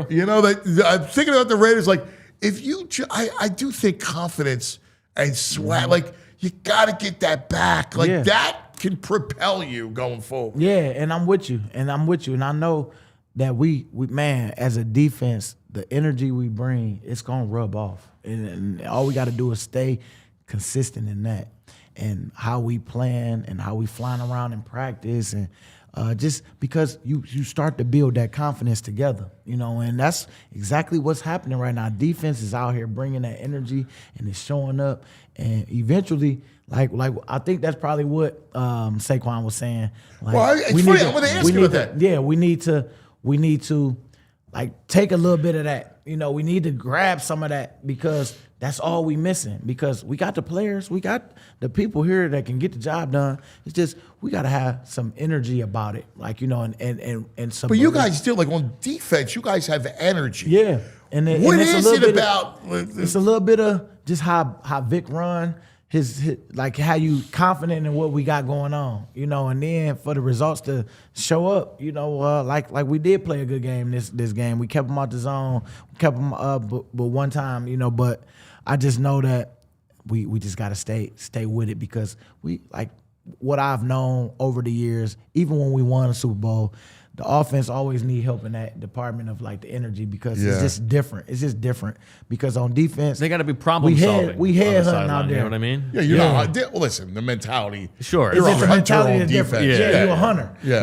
And that's man, that's what we love. Yeah. We love to go hunt and kill something. That's why we love defense. That's I mean, it. yeah. So Speaking Rich's language.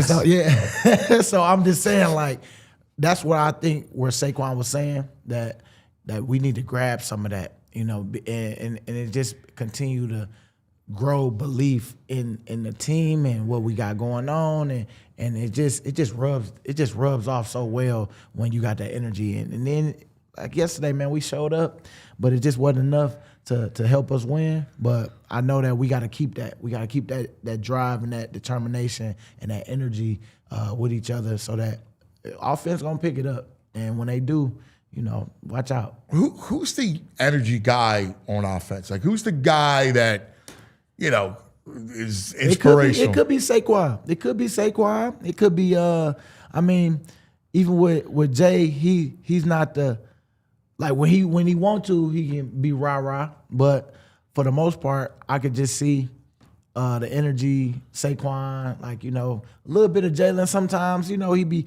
let's go, all that little stuff. But I don't want it to be fake. Right. It got to be somebody that could be consistent with it. I know that Saquon want to be that. And I know sometimes it's just, you just got to let it go. Let it loose and just do it. I'm trying to think. Jordan Mailata could be that. The line, like the line. I think the line, yeah, you need that energy because you just kind of like sometimes you can kind of mope around and just be like, that you don't want that. You got to be, man. Let's go. Let's do it. Yeah. Come on. Let's right here. This play, next play, and I just think that certain guys could be that. We just gotta take that seatbelt off. Take us inside a little bit. What was it like at halftime? Like, what did Sirianni say? What was his messaging like? The start at halftime. Well, halftime it was, man, defense keep playing what you're playing. The offense gonna get it together, and sure enough, that's what it was. And when we went out and when we lost, he was just like, hey, everybody gonna tell you how much you stink, pretty much, and all this stuff, and don't buy into it. It's poison, as you know. And it's like, we know what we need to fix. Let's go do it. Let's fix it together. And if we don't, like, that's the one thing that I can say that we gotta do. We gotta do it together because it ain't just one person. You can't just put it all on one. We all gotta look ourselves in the mirror. Like, man, I know even for myself, I had some missed assignments. I'm just holding myself accountable on some stuff, even though it didn't show up in the game and, some obvious stuff that happened. But it's just like, it's only so long you're going to get saved by that before it beats you. And so for me, I'm just checking myself. If everybody had that mindset to check themselves and be like, you know what, I could have did this better. I could have been there for this person better in this moment. I'm gonna do that next time. And that's all it really be, man. You gotta internally check yourself because it's so easy to just want to throw and point over here and not feel like, oh, I had a good game. Oh, man, they ain't talking to me. Yeah. It's like, no, because when we lose, you're gonna have to answer to it too. Hey, what happened? That's all you're gonna hear. I go to the gas station. Yeah. BG, what happened, man? What's going on? Come on. Yeah. It's like, oh my goodness. Yeah, it's like, you're man, a Wawa. I know. You just got what happened? I know you get it. I know. I'm like, what BG say? I know you. I know y'all was on the show talking. Yeah. I didn't get to show. What did he say today? What did BG say? Watch the video. Watch the show. I know. Watch it. Give us the Turn it look. on. Yeah, give us the view. Come on. Subscribe. Yeah. Comment. Like. All that. Well, that's what I'm saying. You know? I know. Like, we all go through it, even if you do have a good game. Yeah. Like, people just say, You know what's weird about this, the whole dynamic, right? Is like when Nick says poison, and it is. No one's doing it on purpose, right? Like, it's weird. It's weird. It's like, because we all agree, like, everybody wants you to do well. Like, nobody's wishing, unless they're like, unless they got their own internal things that's going on. But like you said, everybody like us, we get paid to come up here and talk, and we gotta speak real because if people gonna listen to us, they want to hear some of the feelings that they feel on the inside, and I understand that. And as a player, still me playing, I can't stay there too long because we got a problem solve. We gotta fix this. Right. But I do understand it, and that's why you can't get lost in that. I know I've grown to know that everybody has a job in this. Yeah. And so how we spin it is how we perform on that field. Then it's like, all right, I made that person eat them words. They was talking that. Now what you got to say? Now I want to listen a little bit. Yeah. See what you got to say after a win. Even though, I try not to. I try to block it all out until the job is done. That's holding that trophy. Then I can hold everybody accountable. But I do have receipts on who I'm gonna come for if we make it. I like that. Tell you.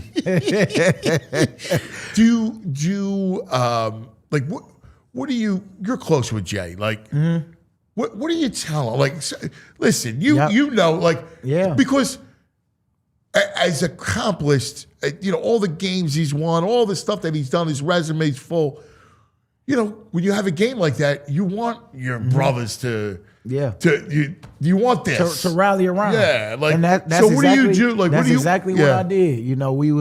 We was on the bus. We got to talking, and just got to be there for my brother. When all this chaos is going on, you just want to be able to have some people that you can stand tall through it, and that's gonna lift you up in it. Because it stunk for him yesterday. It stung for him, like he said. It really stung, but I didn't see him waver. It's just more like, man, how can I be better? Like him really, he was really just holding himself accountable. Like, man, I know I'm better than this. I know we better than this. Like, what can I do? And I'm like, hey, man, what you can do is just come to work on Wednesday, come with that attitude that you want to learn and want to get better, and man, just bring people with you and continue to keep that, because like that's where the doubt started to set in, where it's just like, oh man, it just keep getting worse and worse. Right. Like people is, you can't be talking to the way you talk to yourself is everything. And so for me, I just wanted to let him know, I got your back, man.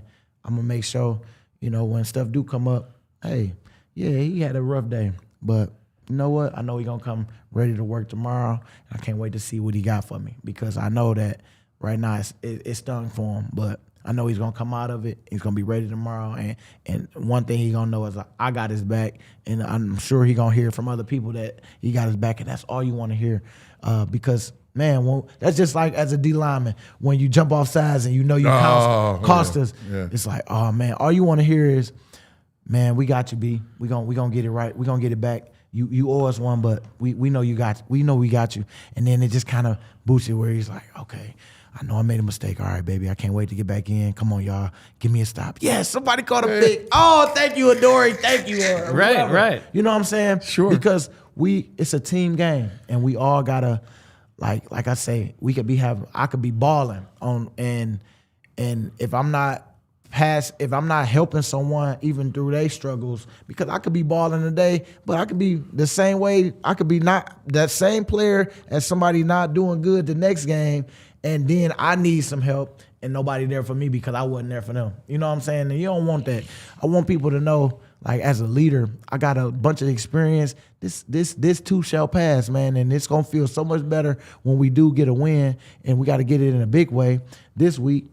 And we got to go put the work in. And when we do that, then okay, not just we can breathe a little, but we got to make sure that we keep our foot on the gas with everything, and keep confidence. Like the one thing, like the messaging that I'm sure you did with Jalen is like, dude, you just ball out. Like, don't think about it. It's over. It's done. Forget about it. Like, what does Jordan do? Take the next shot. Yep. Take the next shot. Don't think about it. Let it fly, man. Let it fly. Let it fly. Keep shooting. Steph Curry, he still shoot them threes. Right. Hey, even if he had a rough day, shoot or shoot. So stay shooting, like you said. You see what I mean? Don't you feel better now after him being in I here? feel better. We about to get it. Yeah. We about to stop playing. He's the man. Stop playing, man. I'm telling you, like, we ain't that far, and people can say what they want. Oh, it look like this. It don't matter. This the league. If you really know the league,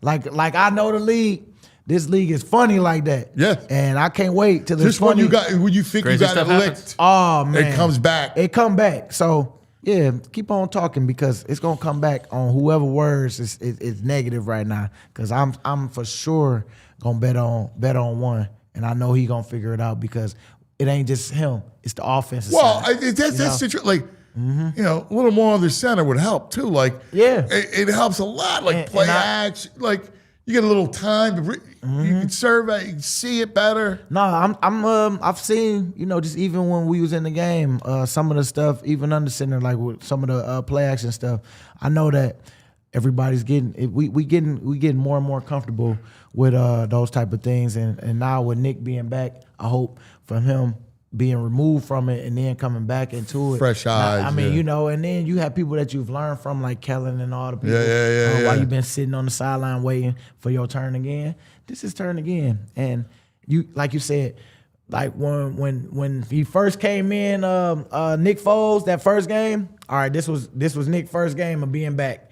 And then what we do? We played Dallas against their starters, and we still had a tight game. Mm-hmm. We lost it because they had we had the twos in there. But that Falcons game came up, boy, and then Second Even half. the first half wasn't good. Yeah, I'm telling you, you know what I'm saying? And then, bam, when we needed it, what happened? It just took off on us in both games, the two most important games that we needed. The semis or the championship game and then the Super Bowl. We went out there and played the best that we could play. Yeah, I just heard Nick talking about it, and it was interesting because he was saying how they changed the offense. I mean, they pretty much morphed the offense into more what he does strength-wise. So you had a little more of the zone read in there, and it really kind of started to take form. Yeah, and we just gotta get back to what works for us as a team. And I know we will, and I know that Nick is licking his chops already on trying to make sure that this time around that people trust that he can do this too. Listen, you get some rest. Yeah, all right. got you. Long day. Long get some day, rest but it's up. all good, baby. All right. You gotta stand tall through the good and the bad, and so that's how it's always been. That's where my experience came in. It ain't always been like this, but now I really try not to. I always remember that. Like, B, you done been through so much in this. Like, it's just like anything else, man. Block the noise out. Stay off that phone. Just put the work in, and when we get a win again, still stay off that phone. Keep them same principles until you hold that trophy. That's it. That's it. Well, you are a tonic, as Bo said. You come in here, we love talking to you, and you just make us feel better. So keep it up, man. Get some rest. Yep. All right. Thanks to BG. We'll come right back. We got the brain. We got all kinds of stuff straight ahead. Don't go anywhere. Hey, you looking for a new car? Listen, I got you hooked up. Uncle Cuz got you ready to go. Cherry Hill Mitsubishi, a Folk auto dealership. The Folk name means something in South Jersey. So does Mitsubishi. Mitsubishi Motors #1 in customer satisfaction with dealer services among mainstream brands and SUV owners. That's not me saying it. That's J.D. Power. How about this? Rates as low as 0% for 60 months, up to $2,500 off MSRP, and America's best warranty. 10 years, 100,000 miles. Listen, take home the Mitsubishi of your dreams. The choice is yours. Located a few minutes from all the bridges. Stop in today or check them out online, cherryhillmitsubishi.com. I know people buy Mitsubishis elsewhere. I don't know. I can't understand it. Go see Bill. He's got you covered. Cherry Hill Mitsubishi. Hey, join me, guys. Download the Bet Park Sportsbook online casino app. Let's take a look at it. The line's out for Sunday, Eagles and Vegas. Eagles are an 11.5-point favorite. The total, low, 39.5 against the putrid Raiders. We got a Thursday night game, right? We got, as always, all your college football bowl season. You got to check it out, man. The Bet Park Sportsbook online casino app, same game parlays, hockey, basketball, all the props you want, and the casino. Download the app. New customers get up to $1,000 casino bonus back if you're down the first 24 hours, plus 250 bonus spins from the Bet Park exclusive Tree Wishes 1-2 Tree. You gotta be 21. You gotta be in PA, New Jersey, Michigan, Maryland, Ohio. If you have a gambling problem, please call 1-800-GAMBLER.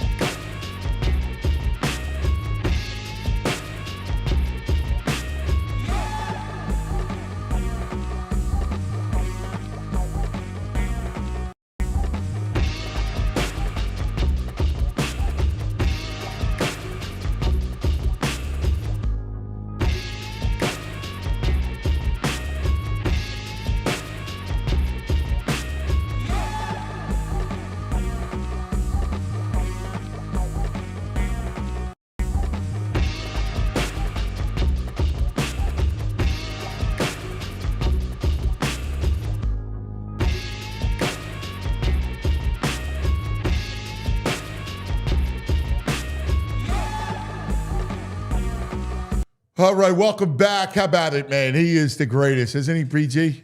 He both said it. He made me feel a little bit better, right? And then look, that's somebody who has played a lot of football and has been on bad teams, has been on great teams as well. So yeah, that was great. Yeah. The thing about him is, he's honest. He'll talk about it, and he's fresh off a flight. I mean, red-eye flight, come home, come right here. How about him? How about him moving the defensive tackle last night? I know. Too? I love that. Jalen Carter's out. The team needs BG because he's probably the next guy that fills that skill set. Thought he did a great job. I thought he did a great job. It was fantastic. Hey, coming up, we're going to talk to the brain, and then we got some callers. I'm very excited because we got a lot of good callers. All right. So I kind of want to just kind of talk it out with everybody. So VG himself. We got that. Maybe calling in. What's that? VG himself is calling in. Oh, really? Yeah. We have a little bone to pick with him as well because remember we were talking to him before he left about the whole thing about him going to Hawaii and watching that game with his stuff on, his Eagles stuff on, and they lost when he was at that bar. And he was like, oh, no, they'll be fine. They'll be fine. That's a good point. That's a good point. Listen, it is the 12 days of Christmas, though. Holidays around the corner. And thanks to Kim, we're doing the 12 days of Christmas. This is day 11, all right? And it's in partnership with my favorite, Dick's Sporting Goods, all right? I love that place. The holidays are here, and Dick's Sporting Goods is your destination for gifts for everyone on your nice list. From Eagles gear for the diehard fan to the latest sneakers for the athlete in your life, to stylish apparel for the whole family, Dick's has it all under one roof. And with holiday deals happening now, the perfect time to check off your list while spreading cheer. So skip the stress, shop smart, and give the gift of sport this season in store or online at dicks.com. That's my favorite, all right? So each day I give you a gift that I'm getting for my family. And, I got the boys and they're playing sports, I make them sports kids, right? Yep. So I got Anthony yesterday the agility ladder because he's got to get speed. Sure. All right. Mossy, we got him Bruce Bolt batting gloves. There they are. That's right. These are the Bruce Bolt batting gloves. These things are hot. Look at those. All right. Man. You want to talk about getting the perfect grip on the bat? You need your Bruce Bolt gloves. You got a baseball player on your list. Get the Bruce Bolt batting gloves from Dick's Sporting Goods.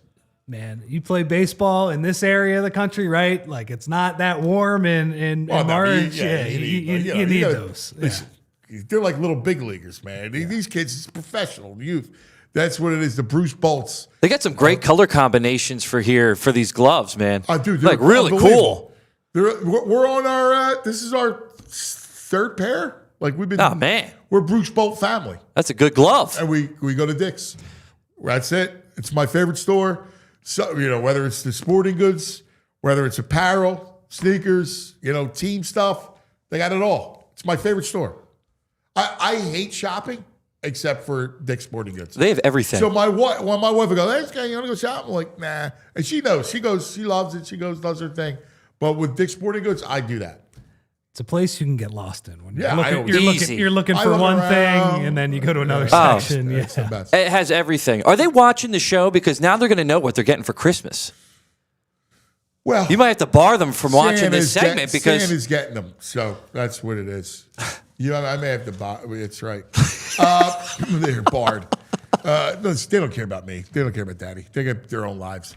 Time now for the brain. Brain. Red, the brain finder.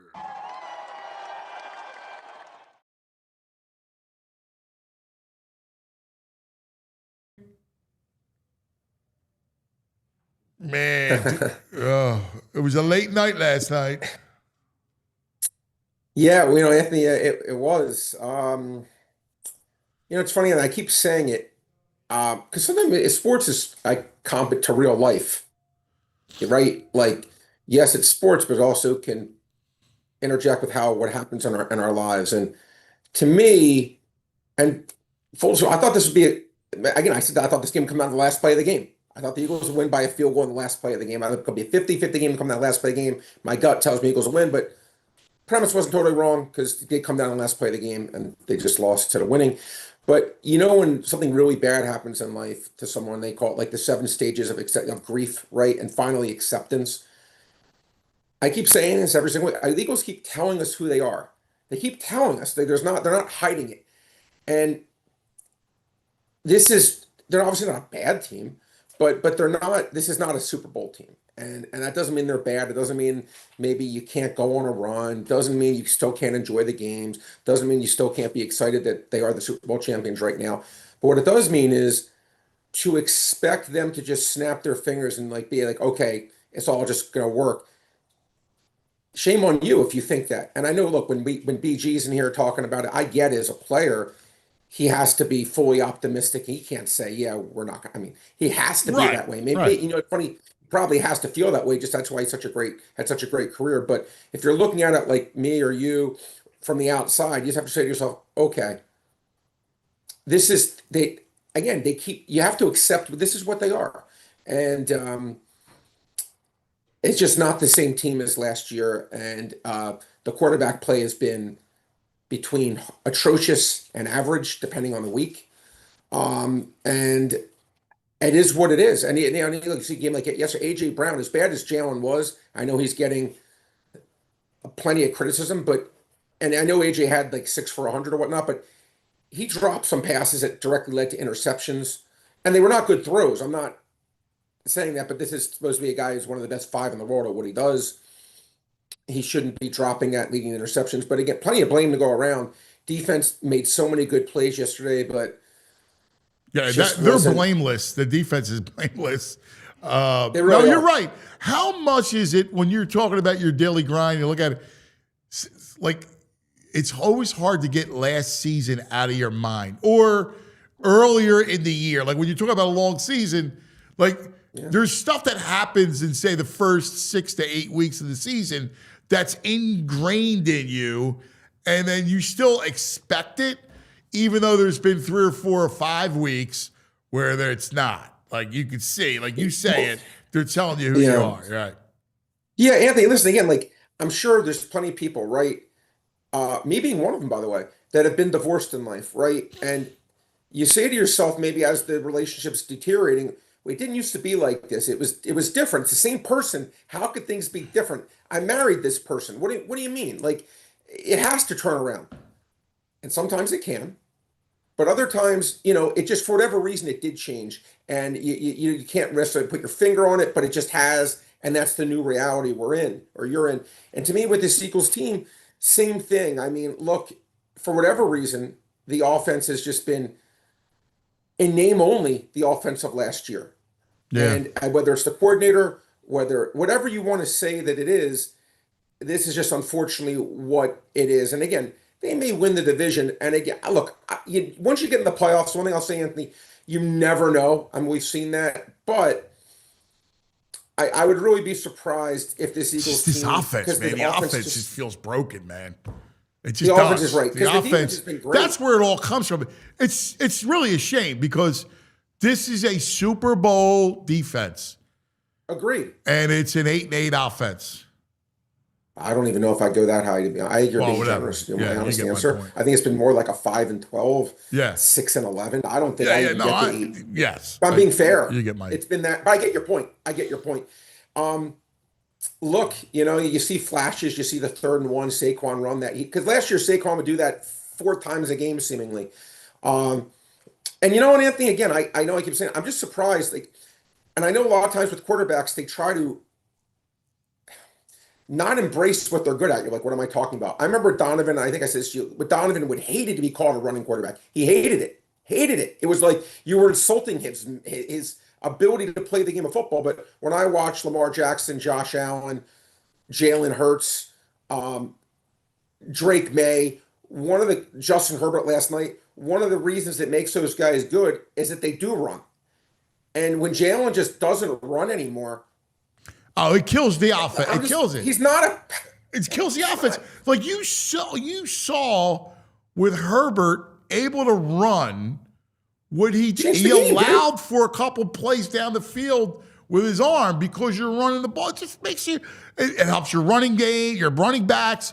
It's just, the quarterback needs to do it. Anthony, I see it the same way. And I, for whatever, again, there's so many things, Anthony, I know. And the good thing about this team is I don't think this is like some broken thing that can never be fixed. I think, now I'm going to say this, if they come back and just roll it over again with the exact same coaching staff, the exact same everything, then I'll just say shame on them. Right. But to me, there should be a way to dissect more of, okay, why this is happening. And that's not what I'm good at, but you clearly see that it's just not the same offense. But you're right, Anthony.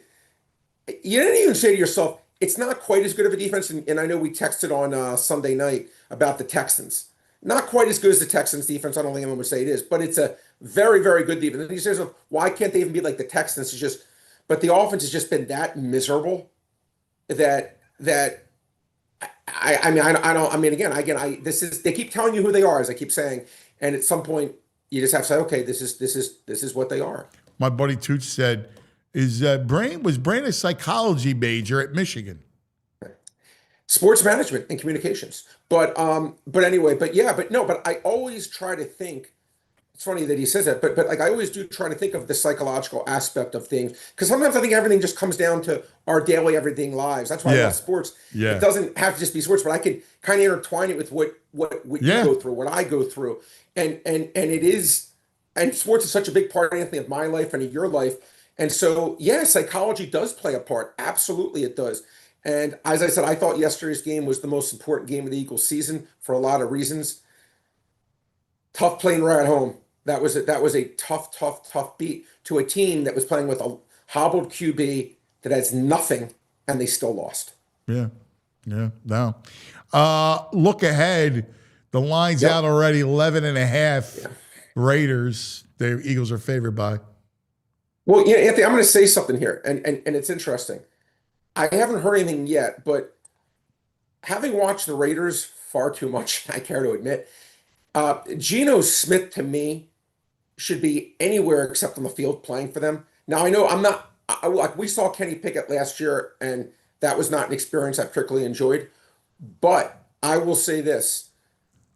If I am the Raiders, again, if Geno Smith plays, Eagles to me will rout this team. The Raiders won't score. Kenny Pickett, not that he's good, not confusing with the word good ever and Kenny Pickett in the same sentence. But I think it would maybe give the Raiders a spark, at least someone who's more mobile, because Geno Smith is just dead man walking when I watch the Raiders. They just can't do anything. It makes the Eagles offense look like the freaking 84 Dolphins or something like that, okay? I mean, they're really bad. So I think if Pickett plays, the Eagles may have a little bit of a sweat. If Geno plays, I'll be really surprised the Eagles can't, look at least okay and get out of Dodge with the W. Still think they'll win the division, Anthony. But again, the Eagles aren't playing for division championships, right? You know that. Yep. They're playing for Super Bowls. That's the bar that's been set under this regime. And I think it's going to be really hard for them to get there. But as you say, you always play it out and we'll see what happens. Yep. Anything on your radar tonight? Yeah, Anthony, it's interesting. One of my favorite players in the NBA is Bam Adebayo. And it's interesting. Last year, Bam Adebayo was 63-21 to over 2.5 assists. This year, for whatever reason, hasn't been quite as good. I think he's 10-7 to it. But they still have 2.5 assists. This is a guy who in his career is averaging 4. When I always say this, when it's a low number, right? If you say a guy, I'm going to take Tyrese Maxey over 32.5 versus 31.5. It's a nice edge, but it's a big number, right? But when you think an over-under should be 3.5 and it's 2.5, they're much more scarce. So every one of those off ones is that much more important. I think Bam gets his 3 assists. I think probably the true number should be at least 3, even though they don't put ties in there. And so we get 2.5. So when he lands on 3, that's the edge. Bam Adebayo over 2.5 assists. All right, buddy. Yeah, I sent you a note Sunday. I think the Texans. I was thinking the same thing, by the way. You texted me. I didn't text you this back because I was with friends this weekend. Hand on the Bible. I want to say 3 minutes. Sorry, we always say he's brothers from another mother. 3 minutes before you texted me, I go. I think this may be the Super Bowl AFC representative we're watching right now. I go because this defense is Eye of the Tiger. Like this is like Rocky 3. Whatever. It was early in the game, and I'm like, you know what? They're going to win the game. And look, the Chiefs. The Chiefs would make a because they're such pros, the whole thing, and their defense is great. But man, the Texans defense is really, really good. Smothering. And Stroud's figuring it out. In fact, I was talking to Spags this morning. He threw everything at him, and he was able to make plays. They got a big-time playmaker in Nico Collins. They got a decent running game. Higgins has come along. You got Dalton Schultz. I think they're coming out of the AFC. For me, I think there's 3 teams in my head I think can do it. It's them, Buffalo, just because of the magnificence of Josh Allen, and New England. Those are the 3 for me that I would say. Denver, I just can never get there on. To me, they're the Bears of the AFC. They keep winning, and I give them credit, but I just don't think they're long for the. But anyway, we'll see. But yeah, I think they're one of the 3. By the way, their odds have gone from like 20-1 down to like 6-1 to reach this to go to the Super Bowl. So it's the odds makers have caught on. But I agree with you, my friend. I think they're terrific. Great stuff, Brain. We'll talk to you tomorrow, buddy. Appreciate you, man. Be good, buddy. Be good. There he is, the Brain. And now we go to OT. Overtime. So if you're watching on any of the other platforms, Xfinity, Roku, Samsung, all of our platforms, make sure you're with us on YouTube in overtime. Like and subscribe. We appreciate it. Helps with the algorithm that we are a slave to, that we need. Like, comment, whatever you want. But we appreciate it. And I'm looking forward to it. So, Andrew, I want to turn this over to you and introduce all the callers that we have, because I want to talk to our friends, man. This was a tough one, man. 3 in a row. They should have won the game. My issue is, Rich, they win games like this. And last night they didn't. And that's what scares me. You know, you mentioned it probably like an hour ago. The one thing that they get in these games that are ugly, they usually get that one deep ball to Devontae that ends up, or to AJ or somebody, or Goddard against the Saints last year. The ugly game, they look bad, but they're able to hit that one big play. Didn't hit it last night. No, it scares me because they win these games, man. Yep. They win them. All right, Andrew, where are we going? Yeah, we got 2 live callers. Steer the ship. We got 2 live callers, and we actually have a video. You could probably think the video is from Uncle Frank. He has one of his reactions, so we'll see how he reacted to the game last night. But our first caller is from across the pond. It's Sam from England. Here we go. Hey, Sammy. What do you say, buddy? Sammy, unmute. Unmute, buddy. There we go. I was being professional and muted. It's because I'm tired and upset from last night. So that's my excuse for being on mute there. What an awful night. 4 hours sleep. It was not worth sacrificing my sleep today for that load of trash that we had last night. Rubbish, my man. Offensive rubbish. It really was tough. That's the thing, right? Because, like you've said, the defense and BG and that, like they did okay. They were on the field far too long, and I think he was catching up with them at different times this season. I said this the other week when we criticised the defense a little bit before BG came back. I just think they've just had so much been unlucky with being on the field so often because the offense can't sustain drives, and we just need to spark an offense. And I don't know what it is. Do you put Tanner in for a few trick plays? Do you use Tank a little bit more just to mix things up a little bit? Because we need something to spark us. We need that little revival, that thing that Nick did for us, that magic in 2017. Can we grab that in a bottle again and go on a run to save the season? But I just don't know where it's going to come from. Where does it come from? It's a great question. And I think it comes from 2 places. Like we touched on it with Fran. He's got to run the ball. Like I don't care whatever happens. He has to run. Jalen has to run the ball. He's got to be a part of the run of the offense that way. That has to be a weapon. Like that has to be it. And he's got to be under center more. Between those 2 factors, that could be enough, or theoretically, to make a couple plays. Certainly to beat the Chargers.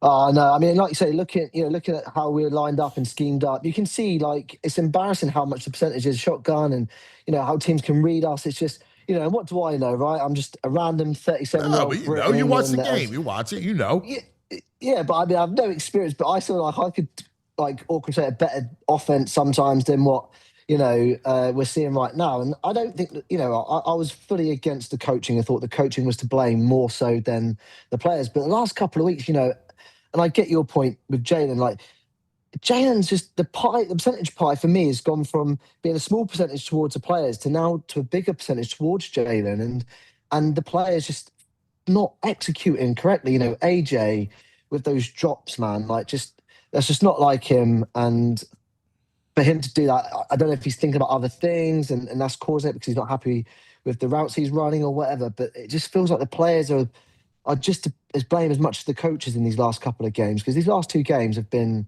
absolutely atrocious and just I know it's been a terrible couple of weeks. My fear is like can like this was first week of Sirianni paying special attention to the offense, and I didn't see much, right? Like got some we saw a lot of the same. I still go back. It's first to goal to 2. Why aren't you tush pushing? I think they got scared because of the fumbles, and some teams have now decided to come out the edge and try and punch the ball out. They got scared now. You're against the Chargers. You can't get cute with it, man.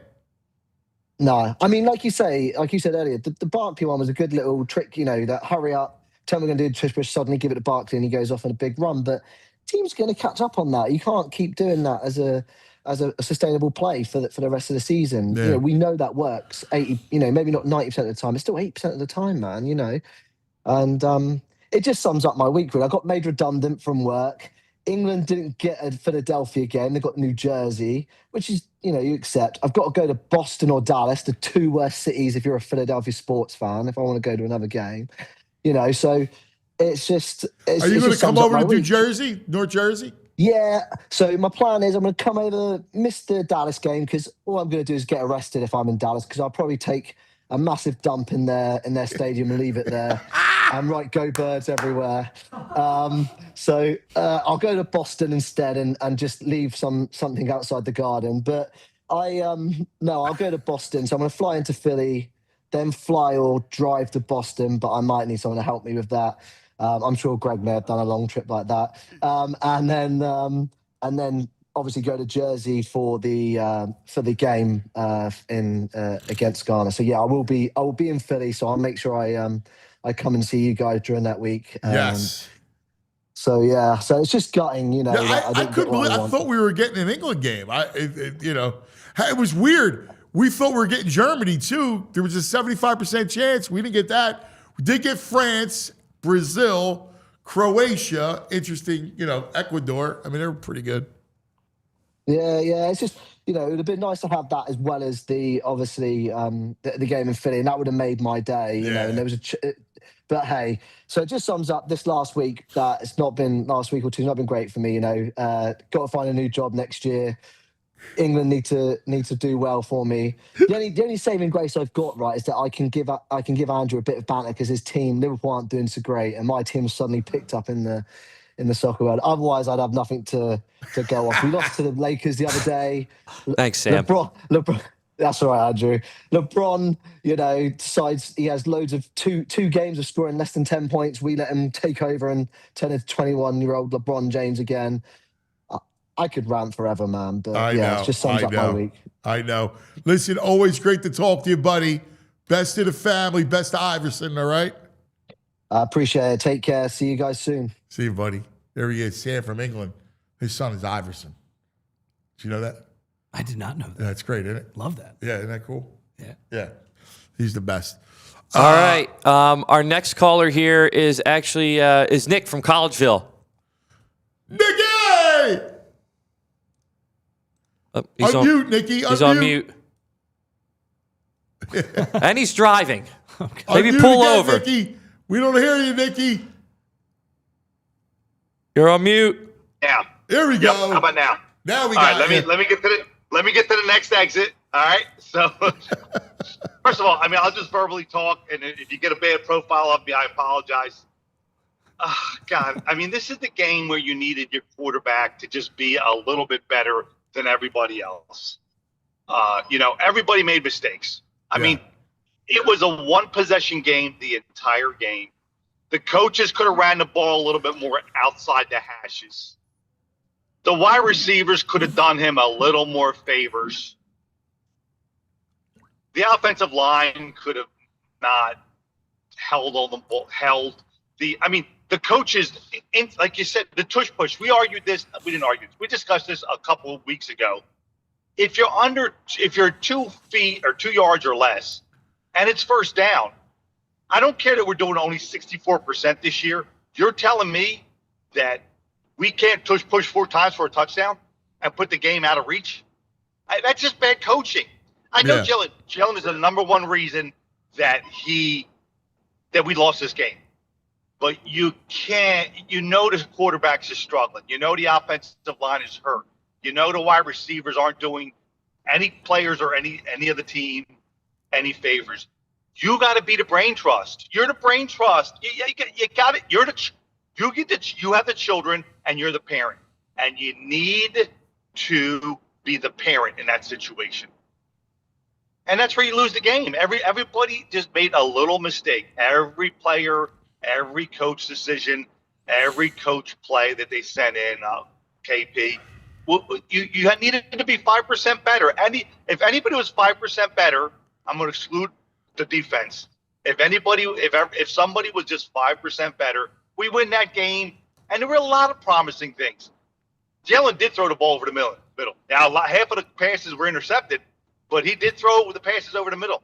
I'm finally getting to an exit. I think it's West Stephen. No. I apologize, guys. Here we go. No. You're fine. I love it. Okay. So Oh, he froze.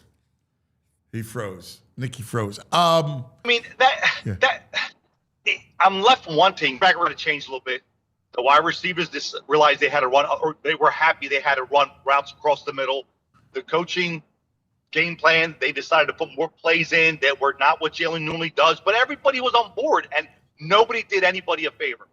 AJ, first of all, AJ's interview, I'm glad he took some accountability. The first thing he should have been was, I dropped 3 balls and one of them led to an interception. That's the first thing he should have said. Yeah. Not, this and that. You need to start with that because this team needs a leader, and this team is disheveled, as you said. They're strayed. They're very strayed and fragile, and everybody needs to come together because there was a lot of positive stuff. They just couldn't. No, offensively, they just labor. Everything is so difficult for them to execute offensively. It's what kills them. Yeah. By the way, hi, Rich. Good to see you. Good to see you, man. I'm very impressed with the driving, the driving and talking too. Listen, I'm a sales rep. I'm a wine sales rep, so I take 100 calls and drive 100 miles. So you know what? Going back to the game, it's great to have Troy Aikman on the call last night. Now he's done a lot of Philly games this year, but it was great to have him last night. Now that we've ultimately struggled, and the whole world knows that we're struggling and there's internal turmoil because. For how many Super Bowls he won and for how many games he won, Troy Aikman is never thought about as a top 5 quarterback. And that's because he had so much talent around him and they made the game easy for him. And that's what Jalen is in the same shoes that Troy was in 20 years ago. He has a lot of talent around him. He has a lot of playmakers. He has a great running back. And all he has to do is be a point guard. And you say this all the time. Rich, I'm sure you've heard Anthony say this 103 times. And last night, Troy picked out a lot of plays where he was like, yeah, he went for the 12-yard pass, which is incomplete. Yeah. It's first down. You take the 4, and now your play caller, KP, who's been struggling, he can then run the ball if he wants to. Instead, it's 2nd and 10. You can use a little tempo. Exactly. The defense was getting tired. When you put decent drives together, that defense was getting tired. So it was great to have Troy on there and have Troy just point everything out. And every replay showed an open guy right away, and Jalen starts getting a happy feet. He starts moving left or right, and he misses the easy throw and throws too deep down the middle. When it's too late, you can't make those throws that late. You can't. So it was great to have Troy give a real positive. Like, he wasn't negative. He was like, he should do this instead of that. Not like, oh, he's missing all these throws. Or he was trying to instruct the kid, and it's a shame that none of these kids, and I say kids because they're all making $1 billion if you add it all together. But all these kids that are under 30 don't want to come together and do what they have to do to bring this ship on board again. So, Nick, guys, thanks for letting me rant. I appreciate it. Great stuff, Nick. And happy Bonifested to everybody. And BG, get back from Hawaii. Take care, guys. Thanks, brother. There he is, Nicky from Collegeville. He's right. Aikman was good. Yeah, I thought he was great. I love Aikman. I mean, he's always good. I love Buck. I'm a big Joe Buck fan. Me too. I think he's great. And Joe Buck is interesting because people were against him for a long time. Again, because he's been doing it for 30 years or whatever. But I think he's great. And I think he's even admitted that he sort of stopped taking himself so seriously. This is like 10, 15 years ago or whatever. They're an amazing duo in the booth. Yeah. Unfortunately, like when the quarterback's playing bad, Troy Aikman's gonna point it out, and that's what you want. Yeah, right? I didn't think I didn't think he was over the top critical. I thought he was I thought he was great. But when he's missing guys, insightful. He pointed out. He's like, hey, you gotta check it down to Dallas Goedert. That's what Nick said. Yep. All right, our next caller is Chris. I don't know where Chris is calling from, but here's Chris. Good morning, Chris. What's up, brother? You're muted, baby. How's it going? Good to see you, pal. Yeah, how you doing? Good, brother. I was flabbergasted last night. Not only from how the game ended, but the fact that I stayed up to once again watch just that dreck of an offense. And the overtime, I'm waiting all game for just even some hurry up or something where every time they're in the hurry up, they move the ball downfield. Overtime, you have the defense on the ropes and 1st and 10 on the 17-yard line, and you force the ball into a window that's not there. And it's the 4th pick of the night. You would think after the first I know, he kind of got baited on that play. But he could have just threw it to Goddard for an easy 7-8 yards. Yes. And you're that much closer. Yeah. By the way, you are good luck, Chris, though. You know why? Why? Because Kyle Schwarber. I just saw that. I was going to bring that up. What, 5 years? 5 years, 150. 150. 5 years, 150. Ooh. Kyle Schwarber is signed. That's you, Chris. Yeah, that's great. Yeah. That's good luck, man. At least we got Schwarbs back in the fold. Exactly right. And just watching last night, the only thing I could think of is what would this offense look like with a different quarterback? Just someone with better intangibles. And I'm not saying Tanner McKee's the guy, but someone that's taller, has better arm talent, can make the throws. Now he did throw across the middle last night a few times. He made some decent throws. The one to AJ Brown in the end zone was a dot. But it's just I just struggle. I know you're curious because what you're curious is you're looking to diagnose it, right? So in your mind, and I get it. You're looking hey, if someone else running the offense, what would it look like? But that's not going to happen. And I think the focus is, all right, let's get Jalen back to doing what he does really well, right? Yeah. So if that means that's why he's got to run. He's got to get more. Nick said it because I say it all the time about playing point guard. Chris, he's got to play point guard, man. You see an opening, take it with your feet. You get the ball out. Take your deep shot plays and all, but play the point guard, distribute because he can do that well, and he's won. And so I think you got to rally around him and get him comfortable, get him rolling.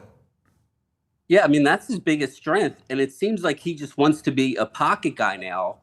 And, looking at the OC side, it seems like the only OC they've had that really catered the offense to his strengths was Shane Steichen.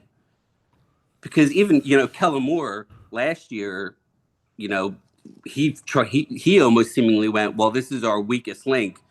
we're going to have to be a running team. Yeah. And kind of went away from playing to Hurts' strength and was like, all right, we're just going to lean on the run game instead of, mixing in RPOs and play action and keeping him under center where he is the most successful. Because, and you said it, you've been saying it all show. First and goal on the 2-yard line. I don't mind that they didn't do the tush push because I kind of feel like the tush push has run its course. But you give it to Saquon on a shotgun run, zone run up the middle. All his big runs yesterday came from the left edge. The touchdown run, his 12, 15-yard gains. Yeah, why behind not run Mailata to the outside? Yeah. Yeah. No, I'm with you, brother. I probably would have tried tush push because I think in that spot, as long as you get low, I hear you. It does look like it's starting to fade a little bit, but they're still running it at a high clip. But to your point, man, you got to hit the edges more, man. You got to be able to do that. I'm with you, brother. I am. And it's funny because, so my son was born in December, and it was that was right after. How old? He's going to be a year. Ah, dude. Yeah, so thank you. Happy 1-year anniversary. It's beautiful. So it was your boy. It was ironically right after they lost to Washington. And then they went on that winning streak. He turned it around. And then they started the year 4-0. So for 10 games in a row, they couldn't lose. I was like, we're never going to lose again. Yeah, the lucky baby. Yeah. And then it's just gone completely downhill.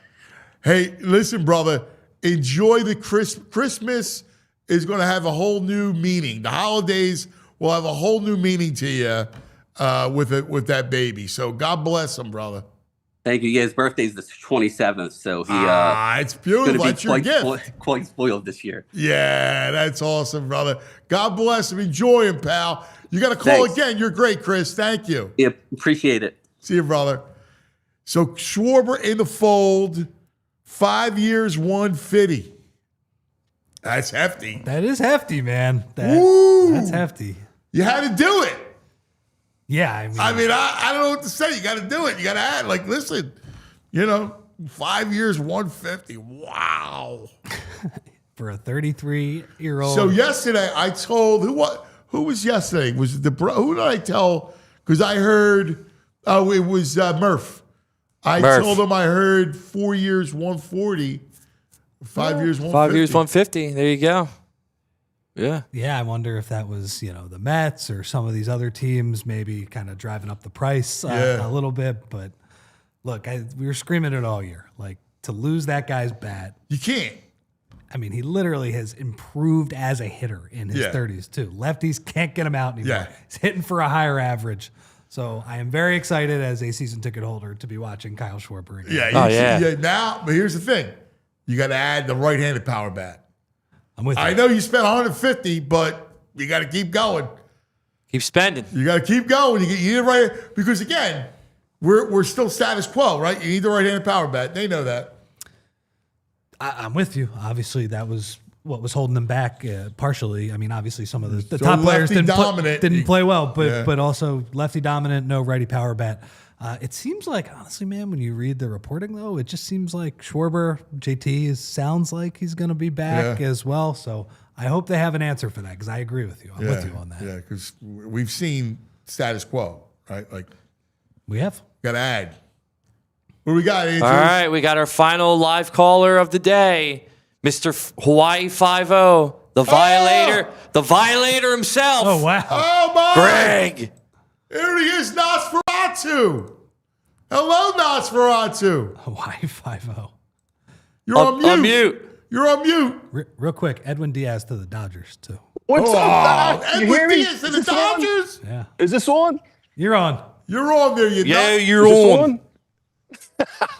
Hey, props to Andrew for putting me on last and making me wait a half hour while it's 5:45 in the morning out here. Way to go, Andrew.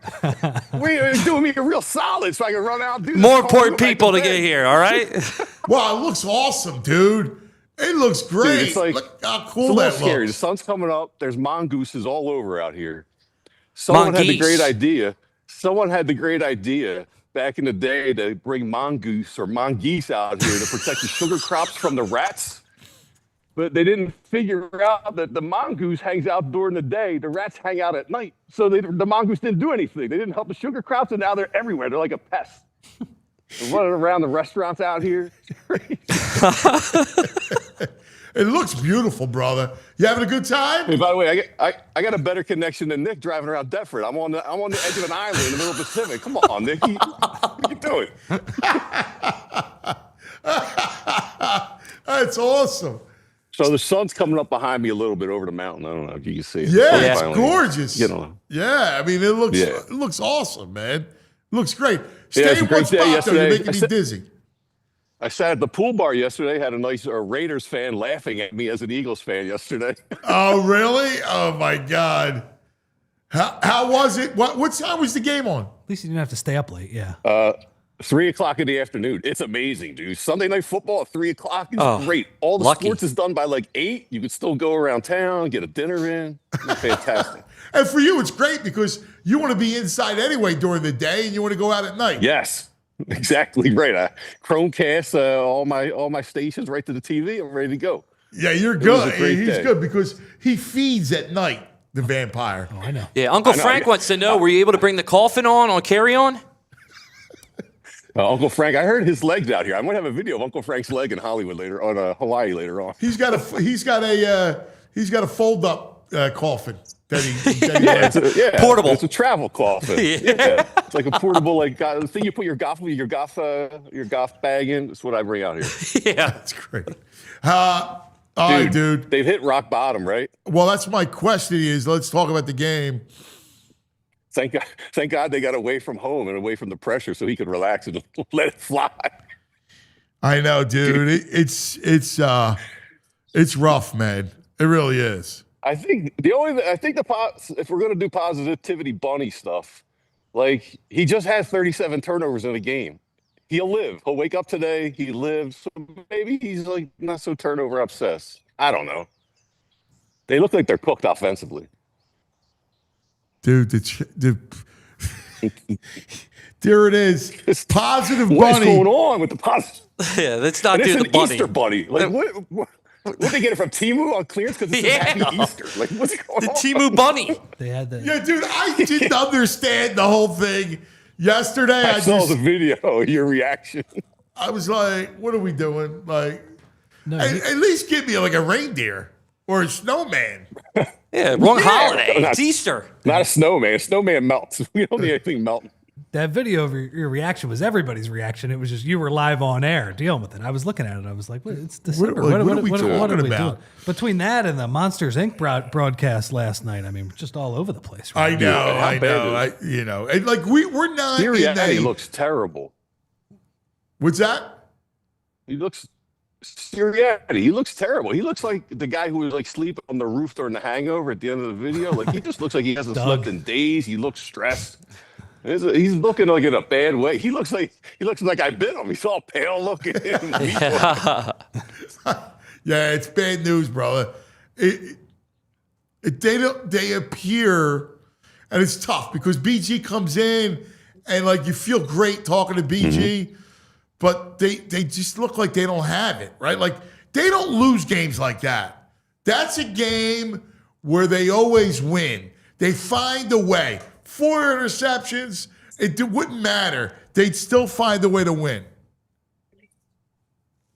Not no more.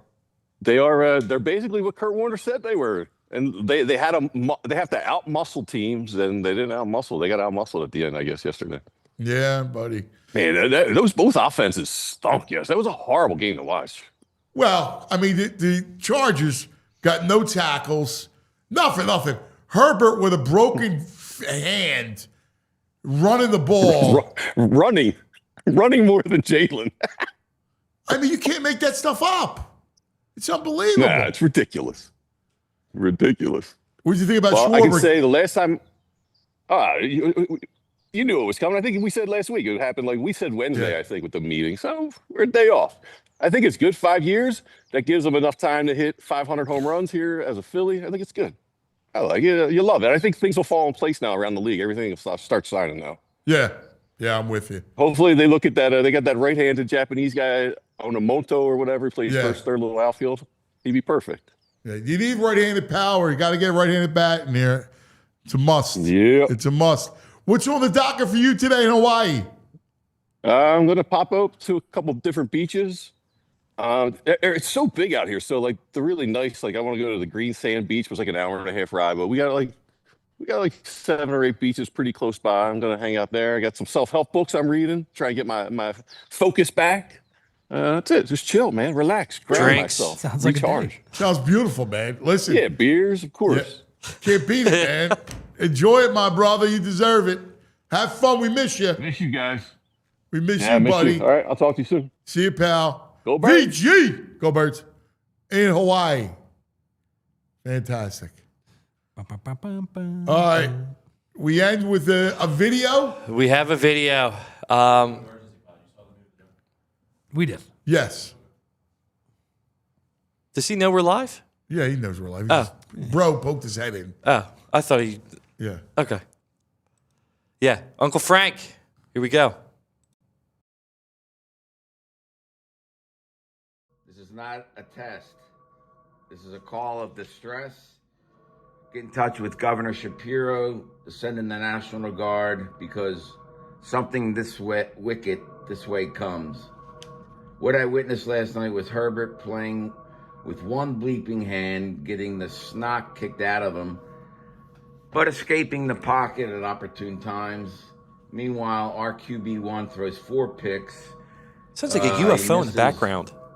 Open intermediate range target at an alarming rate. You know, I mean, just look at his face.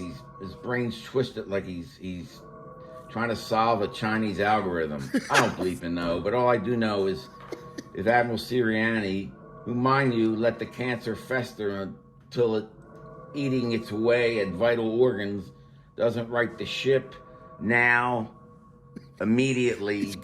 The alarm is the best. Then, this is not a distress. This is a distress thing. Will be cooked.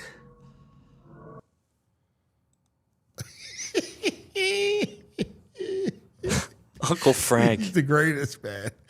Like that. That distress signal in the back is the best. All right, buddy.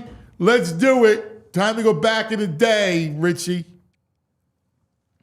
We'll go back in the day. I'm depressed. Yeah. Well, what do you I got? mean, I'm not depressed, but I feel sad, man. I want to run. We still got a couple weeks before the holidays. I got you. We're going back. We're going back. We're going back in the day with True Mark. Oh, yeah.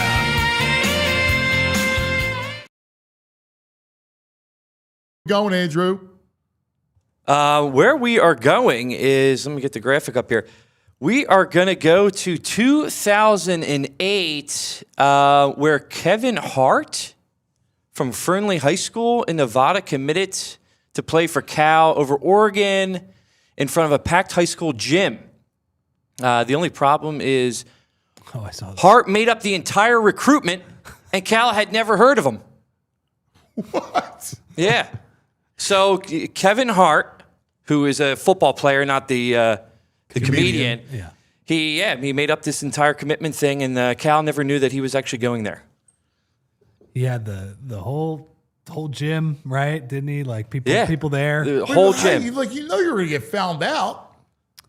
Well, also too, like you would think that the people in the gym would know, like that. Right. Usually that's your friends, your family, your school, or whatever. What? Like that's insane. That's Do we have so video funny. or no? No, there's no video. Oh, all right. All right. Yeah, that's bizarre. All right. That's going to do it for us today. Schwarber, good news. That's good news. Yeah.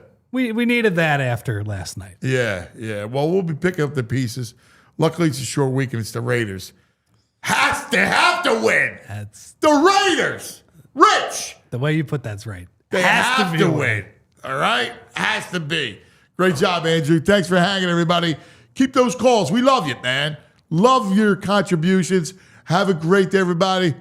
We'll see you in the morning. We all silly like the mayor.